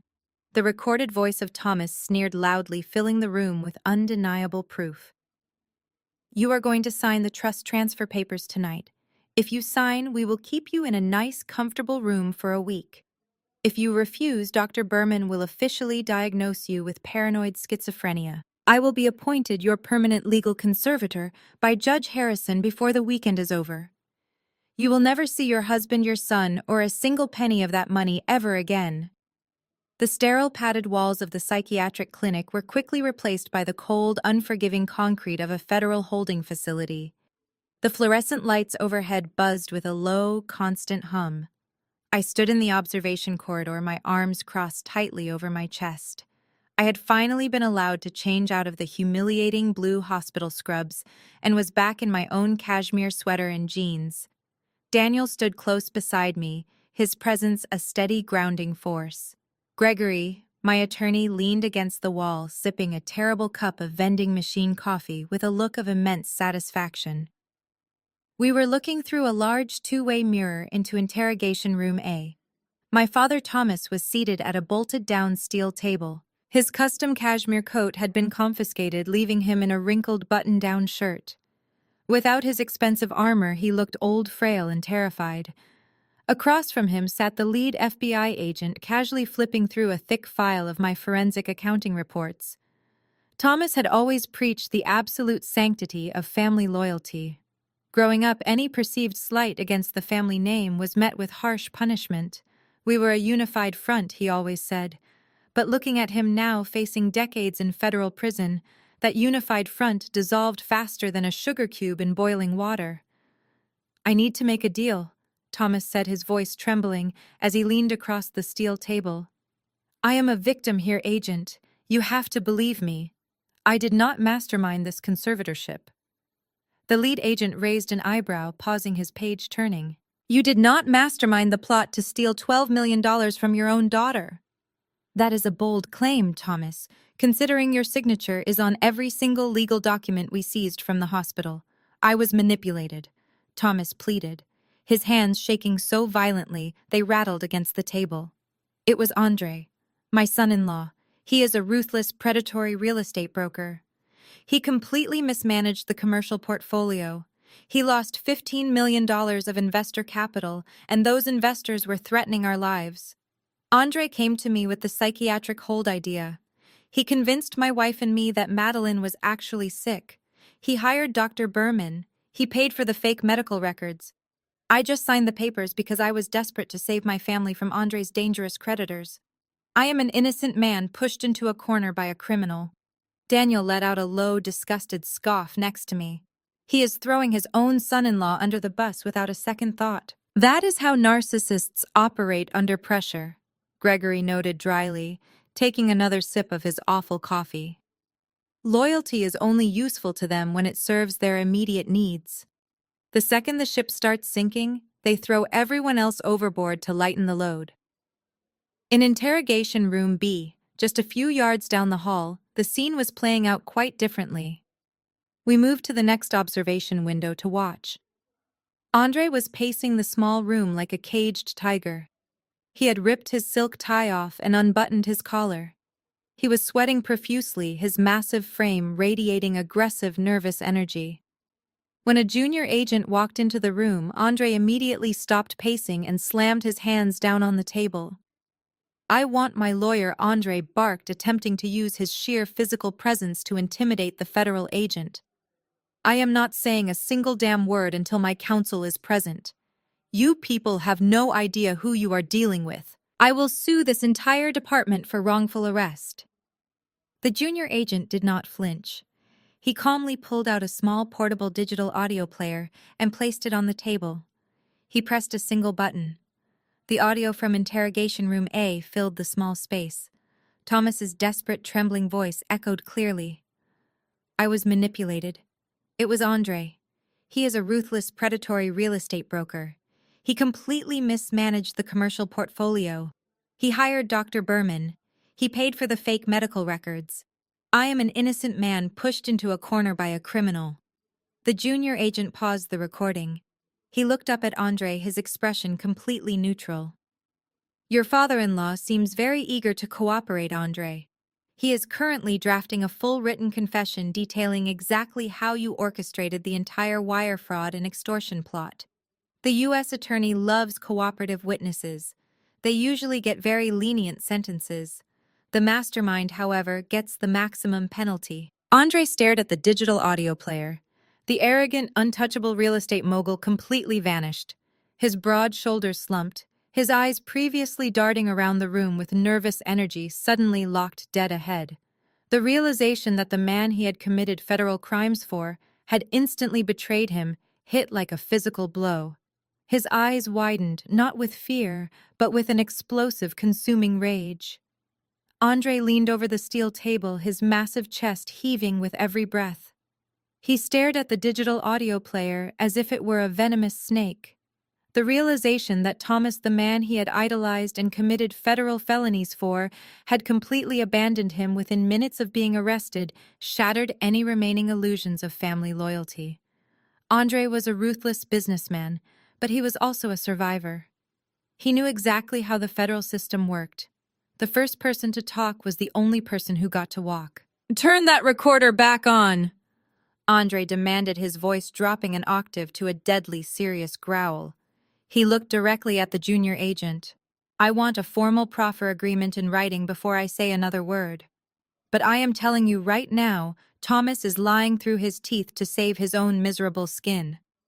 The junior agent did not flinch. He slowly reached across the table and pressed the record button on the digital device. The tiny red light blinked steadily. "We are listening, Andre. Make it worth our time." Andre took a deep breath, adjusting his posture physically, shedding the persona of the obedient son-in-law. Thomas did not just mismanage the commercial portfolio. Andre began his words deliberate and precise. He did not just lose investor money on bad real estate deals. He was actively stealing it. And he was not stealing from standard hedge funds or naive local investors.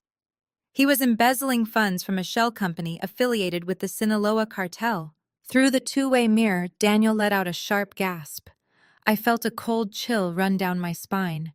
I knew Thomas was deeply in debt, but I had no idea he was reckless enough to steal from a major international drug cartel. That explained the sheer blinding panic that drove him to try and steal my whistleblower reward. He was not just trying to save his business. He was trying to buy his life back. Thomas siphoned $15 million over 3 years. Andre continued, his voice steadying as he laid out the undeniable facts. He thought he was untouchable because he used my brokerage firm to mask the transfers. When the cartel auditors finally caught the discrepancies last month, they gave him a deadline. Repay the $15 million, or they would start targeting the family. That is why he suddenly cared so much about Madeline's money. It was the exact amount he needed to survive. Gregory nodded slowly next to me, a grim smile playing on his lips. "Now we are getting to the absolute truth," Gregory murmured. "He is handing us the entire conspiracy on a silver platter. But the extortion plot was not my idea," Andre said, his voice rising with defensive anger. "Thomas and Diane orchestrated the entire conservatorship strategy. They knew Madeline was too smart to just hand over the money, so they weaponized her mental health. And they had help." The junior agent raised an eyebrow, silently prompting Andre to continue. Andre leaned closer to the microphone, delivering the final, devastating blow. "You want to know how they got the preliminary psychiatric hold approved so fast? My wife, Natalie." I gripped the edge of the observation window. "Natalie. My perfect golden child sister. Natalie works in hospital administration downtown," Andre explained, throwing his own wife directly into the line of fire to save himself. "She used her high-level administrative access to log into the local clinic's database. She completely fabricated a decade-long history of severe bipolar disorder and paranoid delusions for Madeline. She forged the signatures of 2 different attending psychiatrists. Without those forged medical records, Judge Harrison would have never signed the emergency 5150 order. She is just as guilty as her father." Andre leaned back in his chair, folding his arms across his chest. He looked directly at the two-way mirror, knowing instinctively that we were watching. "There is your mastermind, agents. Thomas stole from the cartel, and Natalie forged the federal medical documents. Now get me my lawyer and draft that immunity deal." The junior agent turned off the recorder, picked it up, and walked straight out of the interrogation room. The dominoes were falling faster than I could have ever predicted. Less than 5 minutes later, a loud commotion erupted in the main hallway outside the observation rooms. I stepped away from the mirror and opened the heavy metal door just a crack to see what was happening. 2 armed federal agents were dragging Natalie down the brightly lit corridor. Her perfect blonde hair was a tangled mess. The white drywall dust from the hospital raid still clung to her expensive clothes. Her wrists were firmly secured behind her back in heavy steel handcuffs. "Mom!" Dad Natalie shrieked, her voice echoing wildly off the concrete walls. She thrashed against the agent's grips, her face red and distorted with pure panic. She caught sight of Thomas being escorted out of interrogation room A by the lead agent. "You promised me I would not get caught." Natalie screamed at our father, completely abandoning any shred of dignity. "You told me it was foolproof. You ruined my life. You ruined everything." Thomas could not even look his golden child in the eye. He stared at the linoleum floor as the federal agents hauled Natalie away, her frantic screams fading down the corridor. The illusion of our flawless elite family was entirely pulverized. The lead agent approached me. "Your mother is in room C," he said. "She is refusing to speak to our investigators. She is begging to see you. She says if you just listen to her for 5 minutes, this whole misunderstanding can be cleared up." I glanced at Daniel. He gave my hand a reassuring squeeze. "I do not have to go in there," I told the agent. "You do not," he agreed, "but something tells me you have some final business to conclude." I nodded and walked toward interrogation room C. I pushed the heavy metal door open. Diane sat huddled in the corner chair, clutching a crumpled tissue. The moment she saw me, she sprang up, her face a mask of desperate maternal affection. She reached out, trying to grab my hands, but I took a sharp step back, leaving her grasping at empty air. "Madeline, thank God," Diane cried, fresh tears spilling over her mascara-stained cheeks. "You have to stop this. You proved your point. You showed us you are smart and capable. We are sorry, okay? We made a terrible mistake, but you cannot let them put your father and your sister in prison. We are your family. You cannot destroy your own blood for the sake of money.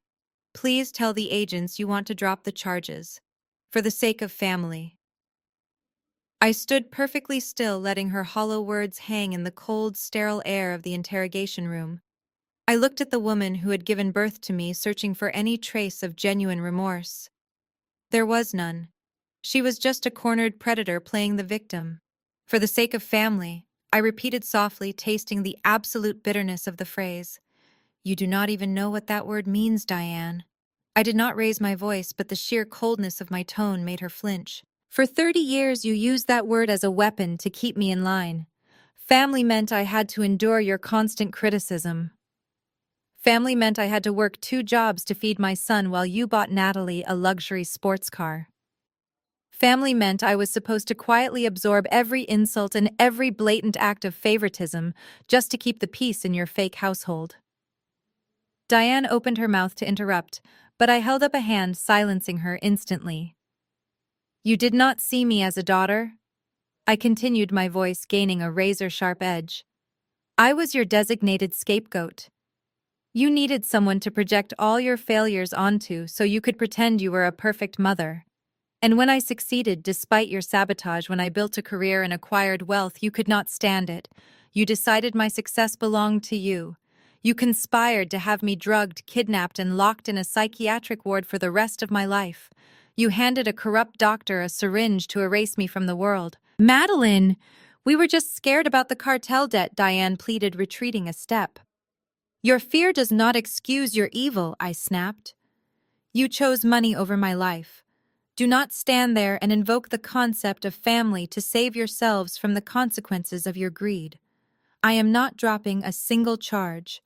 I am giving the federal prosecutors every piece of financial data I have on you." Diane let out a choked gasp. "You are a monster." "No," I said, turning toward the door. "I am just the forensic accountant you severely underestimated. And as of this exact second, I have no parents. You are nothing to me but a convicted felon. Do not ever try to contact me again."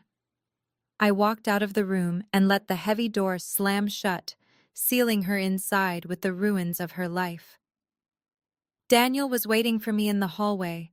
He wrapped his arm around my shoulders and guided me out of the federal building. We walked out into the freezing night air, completely exhausted, but overwhelmingly victorious. The nightmare was finally over. We got into the SUV and drove back to our quiet suburban neighborhood in comfortable silence.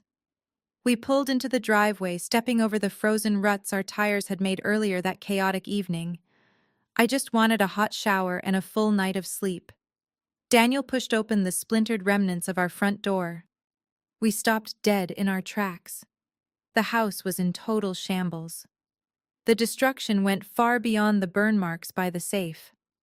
Furniture was overturned, drawers were yanked out and dumped on the floor. Sitting calmly on the bottom step of our staircase, completely ignoring the devastation around him, was Leo. Next to my 16-year-old son stood a sleazy, cheap-looking man in a wrinkled gray suit, holding a leather briefcase.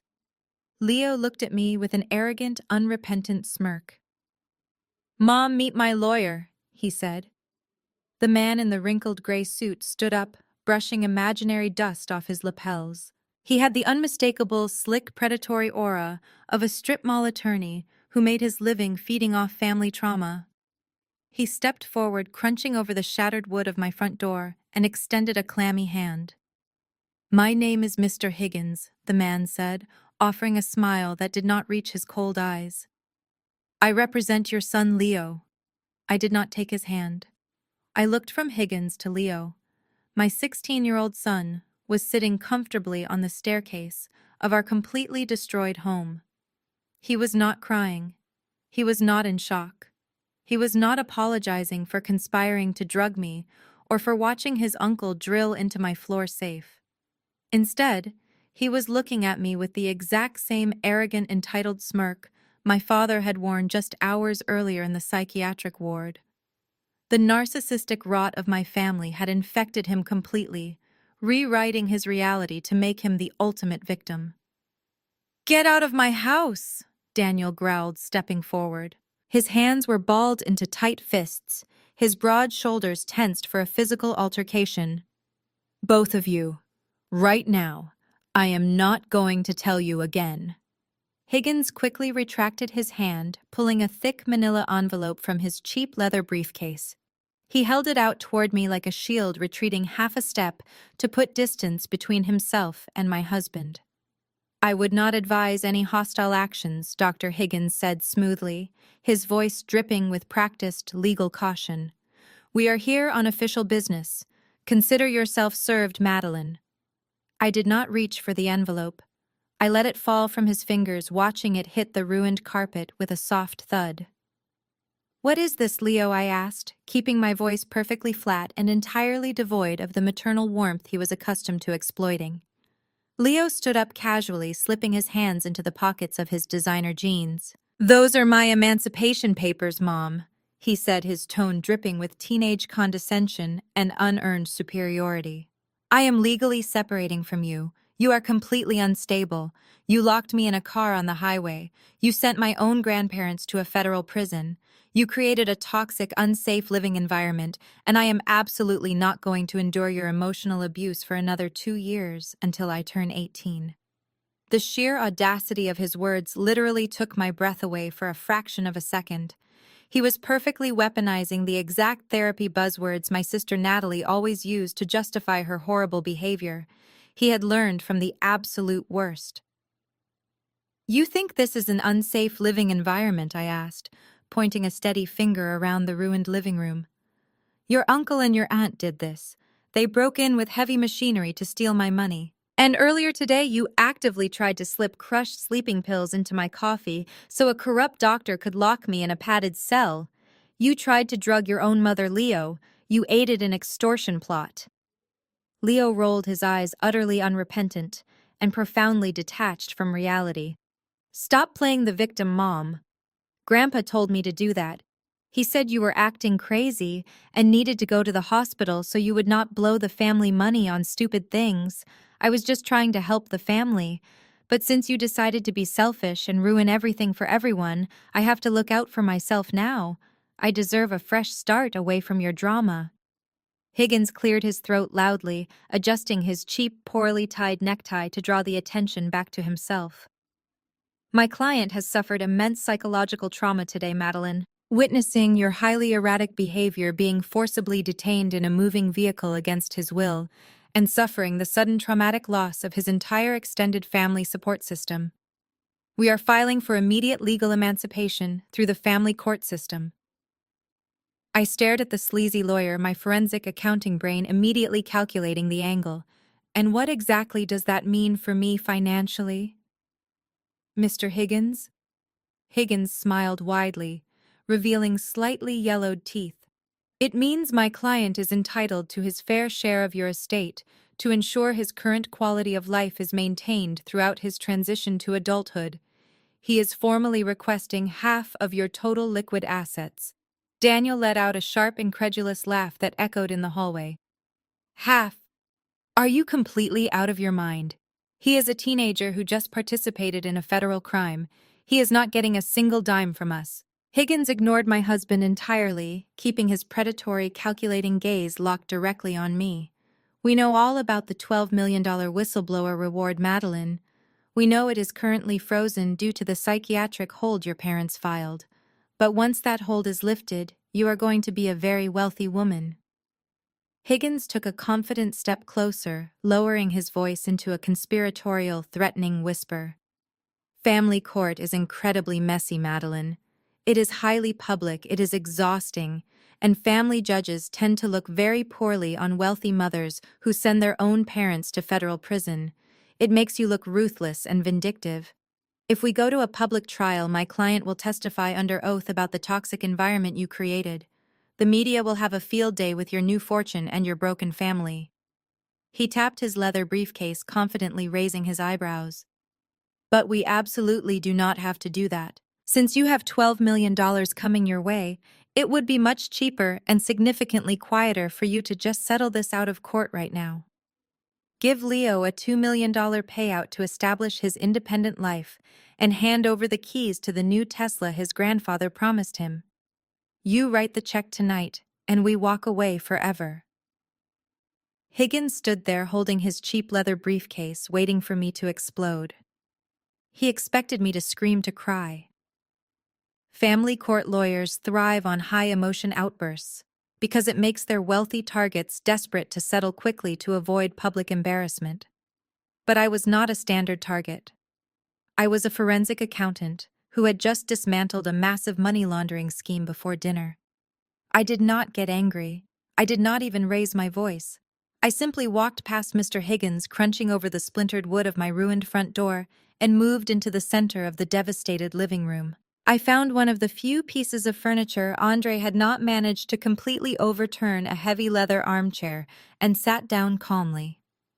Daniel remained standing firmly by the doorway, crossing his arms over his chest, acting as an immovable physical barrier between the sleazy attorney and the exit. I placed my heavy leather tote bag on the cracked glass coffee table. I unzipped the main compartment and reached inside. I did not pull out a checkbook. I pulled out a thick stack of legal and financial documents I had printed directly from Gregory's encrypted server during the drive back from the federal holding facility. $2 million and a luxury car, I said, repeating Higgins's absurd demand with a slow, measured cadence. It is a very generous offer for me, Mr. Higgins. Truly, it would save me a tremendous amount of time. But there is a significant logistical problem with your settlement terms. Let us start with the car. I slid the first document off the top of the stack and pushed it across the cracked glass table. Higgins hesitated for a moment before stepping forward to pick it up.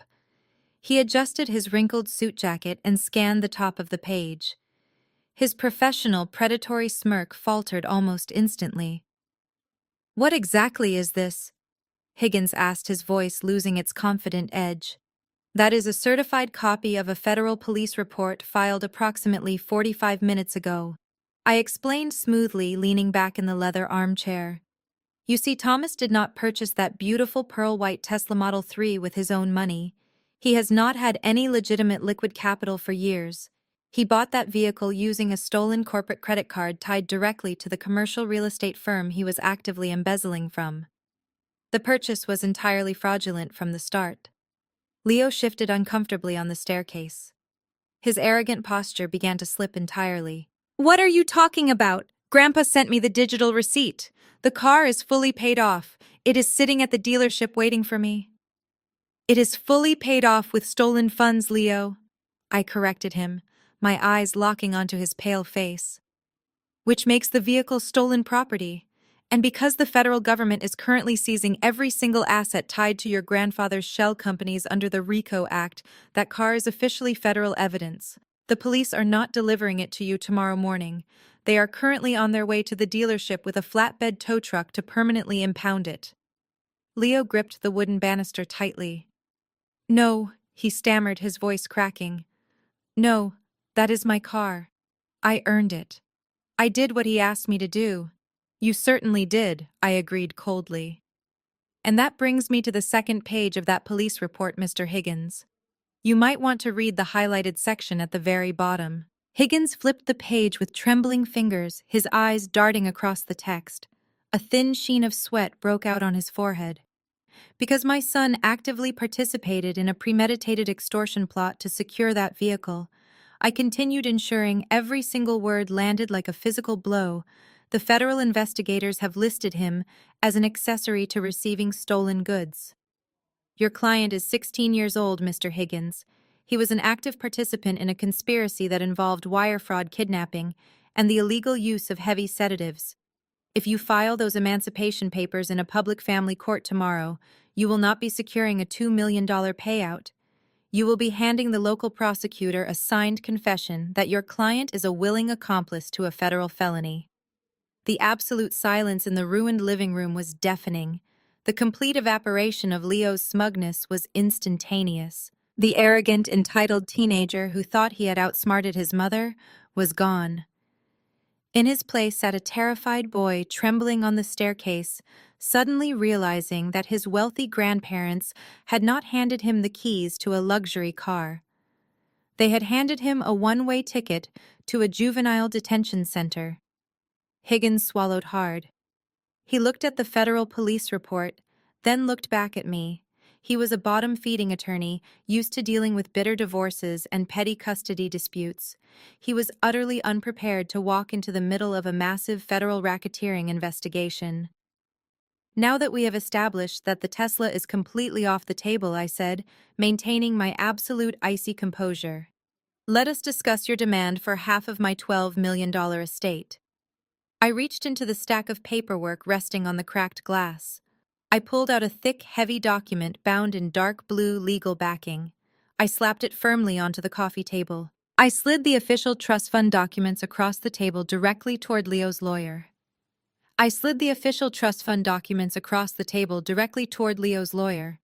Higgins picked up the heavy stack of papers, his bravado already severely diminished by the federal police report sitting next to it. He flipped past the title page, his eyes scanning the dense legal jargon. I watched the remaining color completely drain from his face. He flipped to the second page, then the third, his breathing becoming shallow and rapid. He was desperately searching for a loophole, a contingency clause, anything he could use to extract a settlement. He found absolutely nothing. What you are holding, Mr. Higgins, is a fully executed, irrevocable trust, I explained, my voice cutting through the heavy silence of the ruined living room. Do you understand what irrevocable means in this specific legal context? It means that not even I can alter the terms of the financial distribution now that it has been established. The $12 million from my whistleblower reward never entered a personal checking account. It bypassed my estate entirely and was deposited directly into that trust. Higgins swallowed hard, his eyes glued to the beneficiary section of the document. If you look at section 4, I continued, leaning forward and resting my elbows on my knees, you will see the exact stipulations regarding my potential incapacitation. My parents thought that if they had a corrupt psychiatrist declare me mentally unfit, they could simply seize my assets through a conservatorship. But the trust dictates that in the event of my death, or if I am ever deemed legally incompetent by any medical professional, total control of the $12 million is immediately and permanently transferred to a national charity for abused children. Leo stood up from the staircase, his face flushed with sudden, desperate anger. You gave my money to a charity? He yelled, his voice cracking. That is my inheritance. You are my mother. You cannot just give away my future to a bunch of strangers. I turned my head and looked at him with absolute zero sympathy. It was never your money, Leo. And you forfeited your future in this family exactly 6 months ago. Leo froze, his eyes widening in confusion. What are you talking about? Did you really think I would not notice the keylogging software installed on my home office computer? I asked, my tone dropping to a deadly whisper. I am a forensic accountant who tracks digital fraud for the federal government. You installed spyware on my personal laptop 6 months ago and forwarded my private emails to your grandfather. You have been feeding him financial intelligence for half a year in exchange for cash allowances and the promise of a luxury car. That was the exact day I called my attorney. That was the day I legally disinherited you. I wrote you out of my will, I removed you as my next of kin on all medical directives, and I ensured you would never see a single penny of my wealth. The reality of his situation crashed down on Leo like a physical weight. His knees buckled slightly, and he sat back down heavily on the wooden stairs. He had played a dangerous, deceitful game of corporate espionage against his own mother, fully believing he was the smartest person in the house. He was wrong. Higgins abruptly closed the blue-backed folder. He tossed it back onto the cracked glass coffee table as if it were on fire. The sleazy, confident attorney who had demanded a $2 million settlement just 5 minutes ago was completely gone. In his place was a terrified man rapidly calculating his own legal liability. Mr. Higgins, I said calmly, returning my attention to the lawyer. You took this family court case on contingency, assuming you could extract a quick cash settlement from a terrified mother. But there is absolutely no money to extract. The accounts are empty. The trust is sealed. Furthermore, your teenage client has zero financial assets to pay your hourly retainer. Higgins did not say a word. He frantically gathered his cheap pens and shoved the federal police report back toward me. And more importantly, Daniel added, taking a purposeful step toward the center of the room, you are currently representing a minor who is actively implicated in a federal wire fraud conspiracy and grand theft auto. If you formally file those emancipation papers tomorrow morning, you are inserting yourself directly into a federal racketeering investigation. The FBI will subpoena every single communication you have had with Thomas and this boy. That was the breaking point. Higgins snapped his cheap leather briefcase shut with a loud, definitive click. He did not look at me. He did not look at Daniel. And he certainly did not look at Leo. This consultation is officially over. Higgins stammered, his voice tight with panic. I am not taking this case. I have absolutely no involvement in these matters. Wait. What? Leo gasped, jumping up from the stairs. You cannot leave. Grandpa paid your retainer. You said we were going to win. Your grandfather paid me with a credit card that was just flagged for federal fraud, kid. Higgins shot back, backing away toward the ruined front doorway. I am not losing my license over your toxic family drama. You are completely on your own. Without another word, Higgins turned around and practically sprinted out the door, crunching over the splintered wood and disappearing into the freezing night. He left Leo standing completely alone in the wreckage of the living room. The heavy silence that settled over the destroyed space was absolute. The front door stood wide open, letting the freezing winter wind whip through the hallway, but Leo did not shiver from the cold. He was trembling from pure, unadulterated terror. The smug, entitled teenager who had proudly served his own mother with legal papers just minutes ago had completely vanished. He stared at the open doorway, hoping the sleazy attorney would walk back in. But nobody was coming back. His grandfather was in a federal holding cell. His uncle was facing decades in prison. His aunt was arrested. The luxury car was impounded. And the lawyer had run for his life. Leo slowly turned his head to look at me. His lower lip began to quiver. The arrogant mask shattered into a million irreparable pieces. His knees buckled and he collapsed right onto the ruined carpet, dropping to his hands and knees among the splintered wood and scattered documents. Mom, Leo sobbed, his voice cracking into a high-pitched, desperate wail. "Mom, please, I am so sorry. I did not mean for any of this to happen. I swear I did not know what they were really doing. Grandpa lied to me. He manipulated me. I was just confused. Please do not do this. I will change. I promise I will be better. I will do whatever you want. Please forgive me." He crawled forward a few inches, reaching his hand out as if he wanted to grab the hem of my jeans. Daniel took a step forward, his boot planting firmly on the floor, a silent warning. Leo snatched his hand back, crying harder, burying his face in his hands. He looked exactly like a frightened, helpless child. But I knew the absolute truth. I was looking at a 16-year-old sociopath who had actively participated in my destruction. I looked down at him with absolute coldness. There was no maternal warmth left in my chest. The betrayal had burned it all away, leaving nothing but the calculated precision of a woman who had just survived an assassination attempt. "Stop lying, Leo," I said, my voice cutting cleanly through his pathetic sobbing. "You were not confused. You were entirely complicit. You installed spyware on my computer. You monitored my private emails. You knew exactly why your uncle was drilling into my safe tonight. You crushed those sleeping pills and dumped them into my coffee." Leo gasped for air, his tears leaving wet tracks through the dust on his face. "They said it would just make you sleepy," he choked out. "They said it was just so you would not fight the doctors." I locked my eyes onto his. "You handed me a lethal dose of unprescribed narcotics, Leo. You tried to drug the driver of a vehicle traveling 60 miles an hour down an icy mountain highway. If I had taken a sip, I would have passed out at the wheel and killed us both. Your actions had lethal intent. You were willing to risk my actual life for a car. You did not care if I survived as long as you got paid." The absolute finality of my words seemed to finally penetrate his thick skull. He had no excuses left. No one to blame. He just stayed on the floor, weeping uncontrollably into his hands. I heard heavy footsteps coming down the staircase. I did not have to look up to know it was Daniel. While I was dismantling the sleazy lawyer, my husband had gone upstairs to our son's bedroom. Daniel reached the bottom of the stairs and walked over to where Leo was kneeling.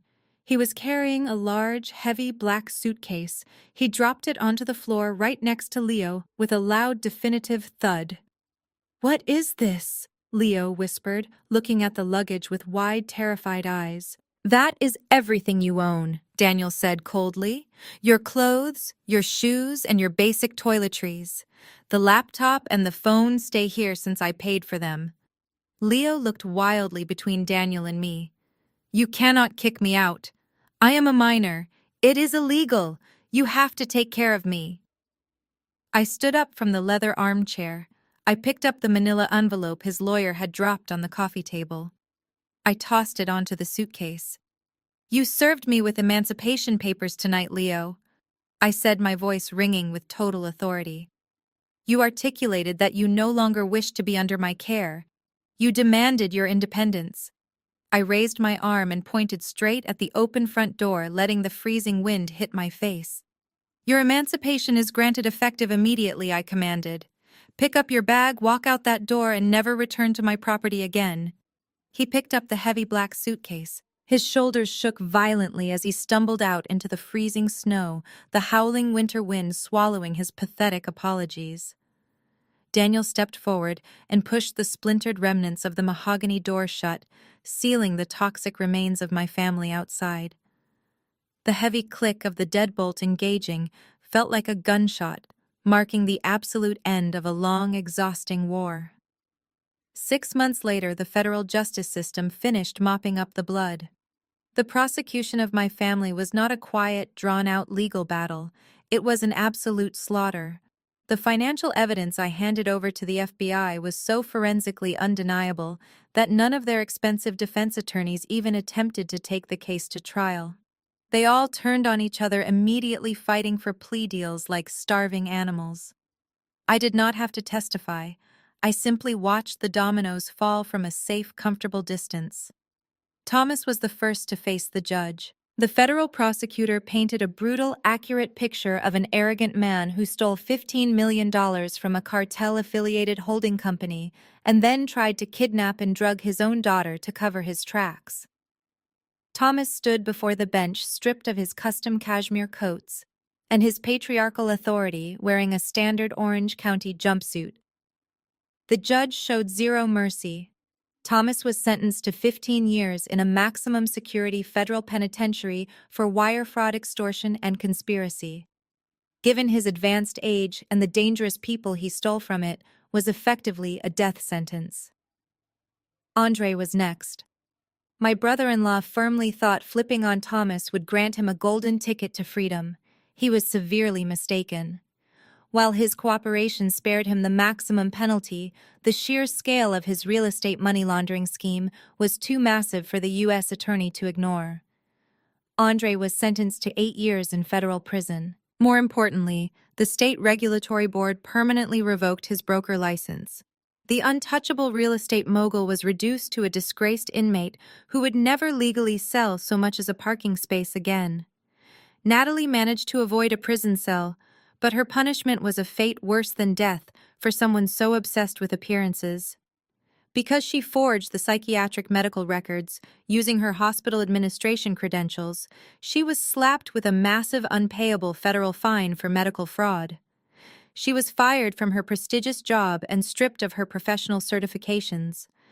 To avoid further prosecution, she was forced to declare Chapter 7 bankruptcy. Her sprawling suburban home, designer clothes, and pristine social standing were completely liquidated. Then there was my mother. Diane was the only adult who managed to avoid criminal indictment simply because she kept her name off the financial paperwork.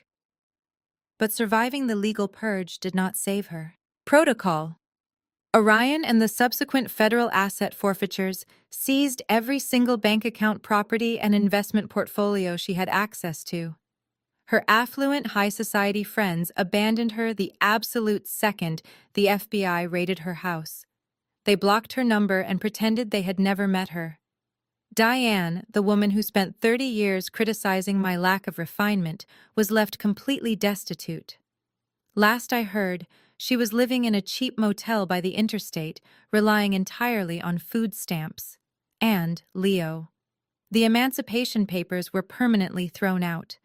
Because of his involvement in the extortion plot, family court deemed him a delinquent. Without his wealthy grandparents to fund his lifestyle, and with me legally enforcing a strict no-contact order, Leo was placed in a state-funded juvenile halfway house. He was bagging groceries for minimum wage spending his days, regretting the exact moment he decided to sell his mother for a car that was crushed in a federal impound lot. I sat on the plush leather sofa in our newly renovated living room, sipping a cup of hot coffee. Daniel sat beside me, his arm wrapped warmly around my shoulders. The heavy steel security shutters were raised, letting the bright morning sunlight pour through the large bay windows. The television mounted on the wall was tuned to the local news station. The anchor's voice filled the room, summarizing the final sentencing of Thomas and Andre. Archival footage of my father being escorted out of the courthouse in handcuffs flashed across the screen. I watched the man who had tormented me for 3 decades shuffle toward a transport bus, looking broken, terrified, and incredibly small. I reached for the remote control. I did not feel a single drop of pity. I did not feel guilt. For the first time in my entire life, looking at my father, I felt absolutely nothing. I pressed the power button, cutting the news anchor off mid-sentence. The screen faded to black, leaving a profound, unshakable sense of closure in the quiet room. It had been a month since the sentencing. Daniel and I drove up the winding dirt road through the dense pine forests of upstate New York. It was the exact same route we had taken on that freezing Thanksgiving Day. But this time the snow had completely melted away, replaced by the vibrant, lush green foliage of early summer. We pulled into the gravel driveway of the cabin. The property that was supposed to be the site of my permanent psychological imprisonment now belonged entirely to me. I had legally cleared it of all the toxic debt and deceit my parents had buried it under. We had spent the last 3 weekends completely gutting the interior. I absolutely refused to let the physical space retain any memory of my father's arrogance or my brother-in-law's illicit dealings. We tore down the heavy, oppressive dark wood paneling that used to make the living room feel like a suffocating cave. We knocked out the cramped interior walls to create a sweeping, open floor plan and installed massive floor-to-ceiling windows facing the lake. Now the cabin was flooded with brilliant, warm sunlight. The stale, heavy air of the past had been completely replaced by the fresh scent of pine needles and clean paint. Daniel walked out onto the newly expanded back deck, carrying 2 mugs of steaming coffee. He handed one to me and wrapped his free arms securely around my waist. We stood there together, looking out over the pristine lake, listening to the gentle lapping of the water against the shore. Looking out at the peaceful landscape, I allowed myself a rare moment of deep reflection. People often romanticize the act of cutting off a toxic family. They imagine it is a purely empowering, triumphant moment where you walk away unscathed while the bridge burns brightly behind you. But the reality is much more complex and painful. Excising your entire bloodline is a brutal, agonizing surgery. It leaves a massive, echoing void in your life. For the first few months after the arrests, I grieved deeply. I did not grieve for the criminals sitting in federal prison or the bitter woman living in a cheap motel. I grieved for the parents I deserved, but never actually had. I mourned the sister who chose toxic jealousy over genuine sisterhood.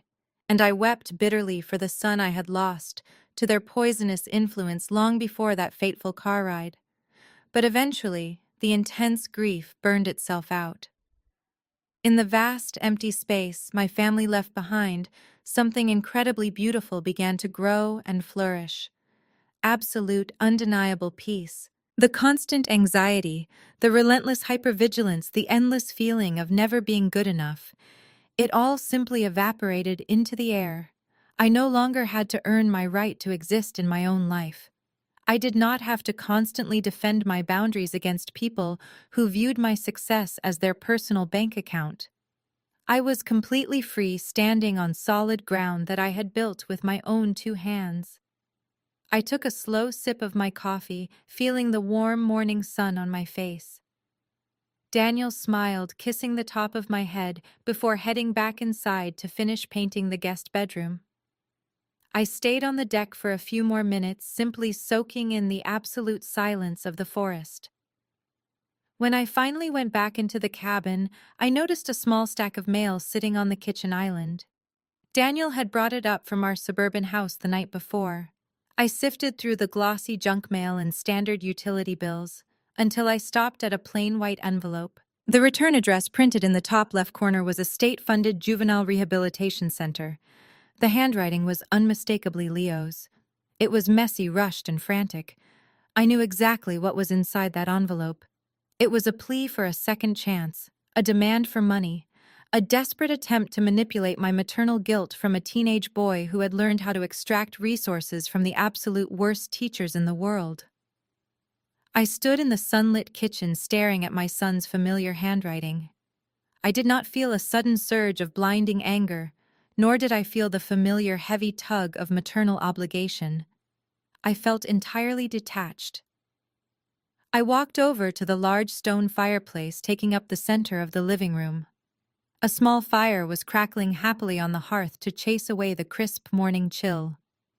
Without opening the envelope, without reading a single word of his manufactured apologies or his demands for cash, I tossed the letter directly into the flames. I watched the paper curl, turn black, and disintegrate into ash, permanently closing the final dark chapter.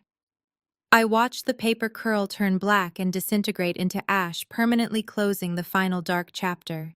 The fire crackled gently, consuming the last physical tie I had to the people who tried to destroy me.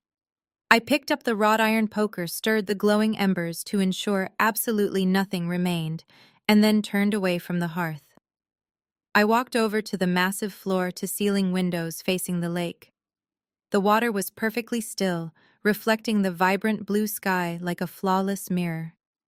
I stood there taking a deep breath of the clean, unburdened air, and for the first time in my entire life, I felt truly and entirely safe. If you are watching this and you have ever felt like an outsider in your own home, I want you to listen to me very carefully. As women, especially in modern American society, we are constantly conditioned to be the ultimate peacekeepers. We are told from a very young age that family is everything. We are pressured to forgive the unforgivable, to turn the other cheek, and to endlessly compromise our own mental health just to keep the holiday dinner table completely full. Society expects us to absorb the heavy emotional labor of fixing broken relationships that we did not even break. We are taught that setting hard boundaries is inherently selfish and that walking away from our own blood is the ultimate sin. But that is a dangerous, toxic lie. Toxic family members rely entirely on that societal pressure to survive. They will systematically use your empathy, your guilt, and your ingrained sense of obligation as weapons against you. They will demand your unwavering loyalty while offering you absolutely nothing but disrespect, jealousy, and manipulation in return. When you succeed, they will try to claim your victories as their own. When you establish independence, they will panic and attempt to tear you down, just like my parents did when they realized they could no longer control my finances. They do not want a relationship with you. They want a subservient resource. They want a convenient scapegoat. They want total control. Going no contact is often heavily stigmatized, but sometimes it is the absolute only viable option. You do not owe your abusers your presence, no matter who they are or what DNA you share. You do not owe them your hard-earned money, your precious time, or your peace of mind. Establishing ironclad boundaries is not an act of cruelty or malice. It is an act of fundamental self-preservation. If there is one absolute truth I learned from this entire horrific ordeal, it is that true financial and emotional independence is your greatest shield. When you build your own career, when you control your own bank accounts, and when you refuse to rely on the people who continuously hurt you, you strip them of all their leverage. My father thought he could easily crush me because he assumed I was still the vulnerable teenage girl begging for his approval. He did not realize I had spent the last decade building an impenetrable fortress of financial literacy and legal protection around myself. Wealth is not just about buying nice things. It is about buying your freedom. It is about having the absolute power to walk out of a room and never look back. The ultimate revenge against a toxic family is not orchestrating their downfall. They will eventually destroy themselves with their own boundless greed and arrogance, just like Thomas and Natalie did. The sweetest, most satisfying revenge is simply thriving without them. It is waking up in a home filled with genuine love and realizing that the crushing weight you carried for 30 years is completely gone. It is looking at the people who tried to bury you and feeling absolutely nothing at all. I reclaimed my narrative. I saved myself. And if you are currently trapped in a cycle of family abuse, I want you to know that you have the power to save yourself too. It will be the hardest thing you ever do. You will grieve the supportive family you never actually had, and people who do not understand will judge you harshly. But the overwhelming peace waiting for you on the other side is worth every single tear. Have you ever had to establish a painful boundary with a toxic family member? Have you ever had to walk away from the people who were supposed to protect you? I would love to hear your stories of survival and independence in the comments below. Sharing our truths is how we break these cycles of abuse for good. If my journey resonated with you today, please hit the like button, subscribe to the channel, and share this video with anyone who might need the courage to finally stand up for themselves. Daniel walked back into the living room, a small smudge of white paint on his cheek, carrying a fresh plate of warm pastries we had bought from the local bakery. He set them on the coffee table, wrapped his arms around me from behind, and rested his chin comfortably on my shoulder. We looked out at the tranquil lake together as the afternoon sun began to dip below the tree line, casting a warm golden glow across the water. There were no looming threats, no ringing phones, and no manipulative relatives waiting in the wings. Just the two of us enjoying a perfectly peaceful evening, completely and wonderfully free. The harrowing journey of Madeline serves as a stark reminder of a painful truth: sharing DNA with someone does not automatically guarantee their love, loyalty, or respect. Often society conditions us to believe that family bonds are unbreakable and that we must endure any emotional or financial hardship simply for the sake of kinship. However, the profound lesson embedded in this story is that setting ironclad boundaries is not an act of cruelty. It is a fundamental act of self-preservation. When toxic relatives weaponize guilt, obligation, and even the legal system to extract our resources, yielding to them does not bring peace. It only breeds further exploitation. Madeline's ability to detach from the emotional manipulation of her parents, her sister, and even her own son allowed her to see their actions for what they truly were: predatory.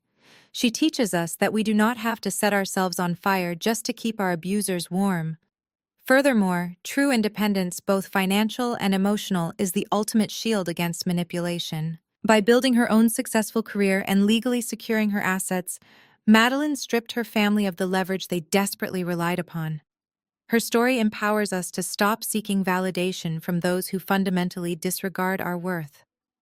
The sweetest victory is not found in actively seeking revenge or orchestrating the downfall of those who betrayed us, but rather in excising the toxicity from our lives and choosing to thrive in the peaceful, unburdened space left behind.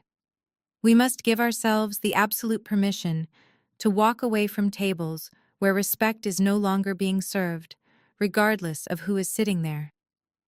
If you have ever found the strength to establish painful boundaries, to protect your peace, please share your journey in the comments below and subscribe for more empowering stories.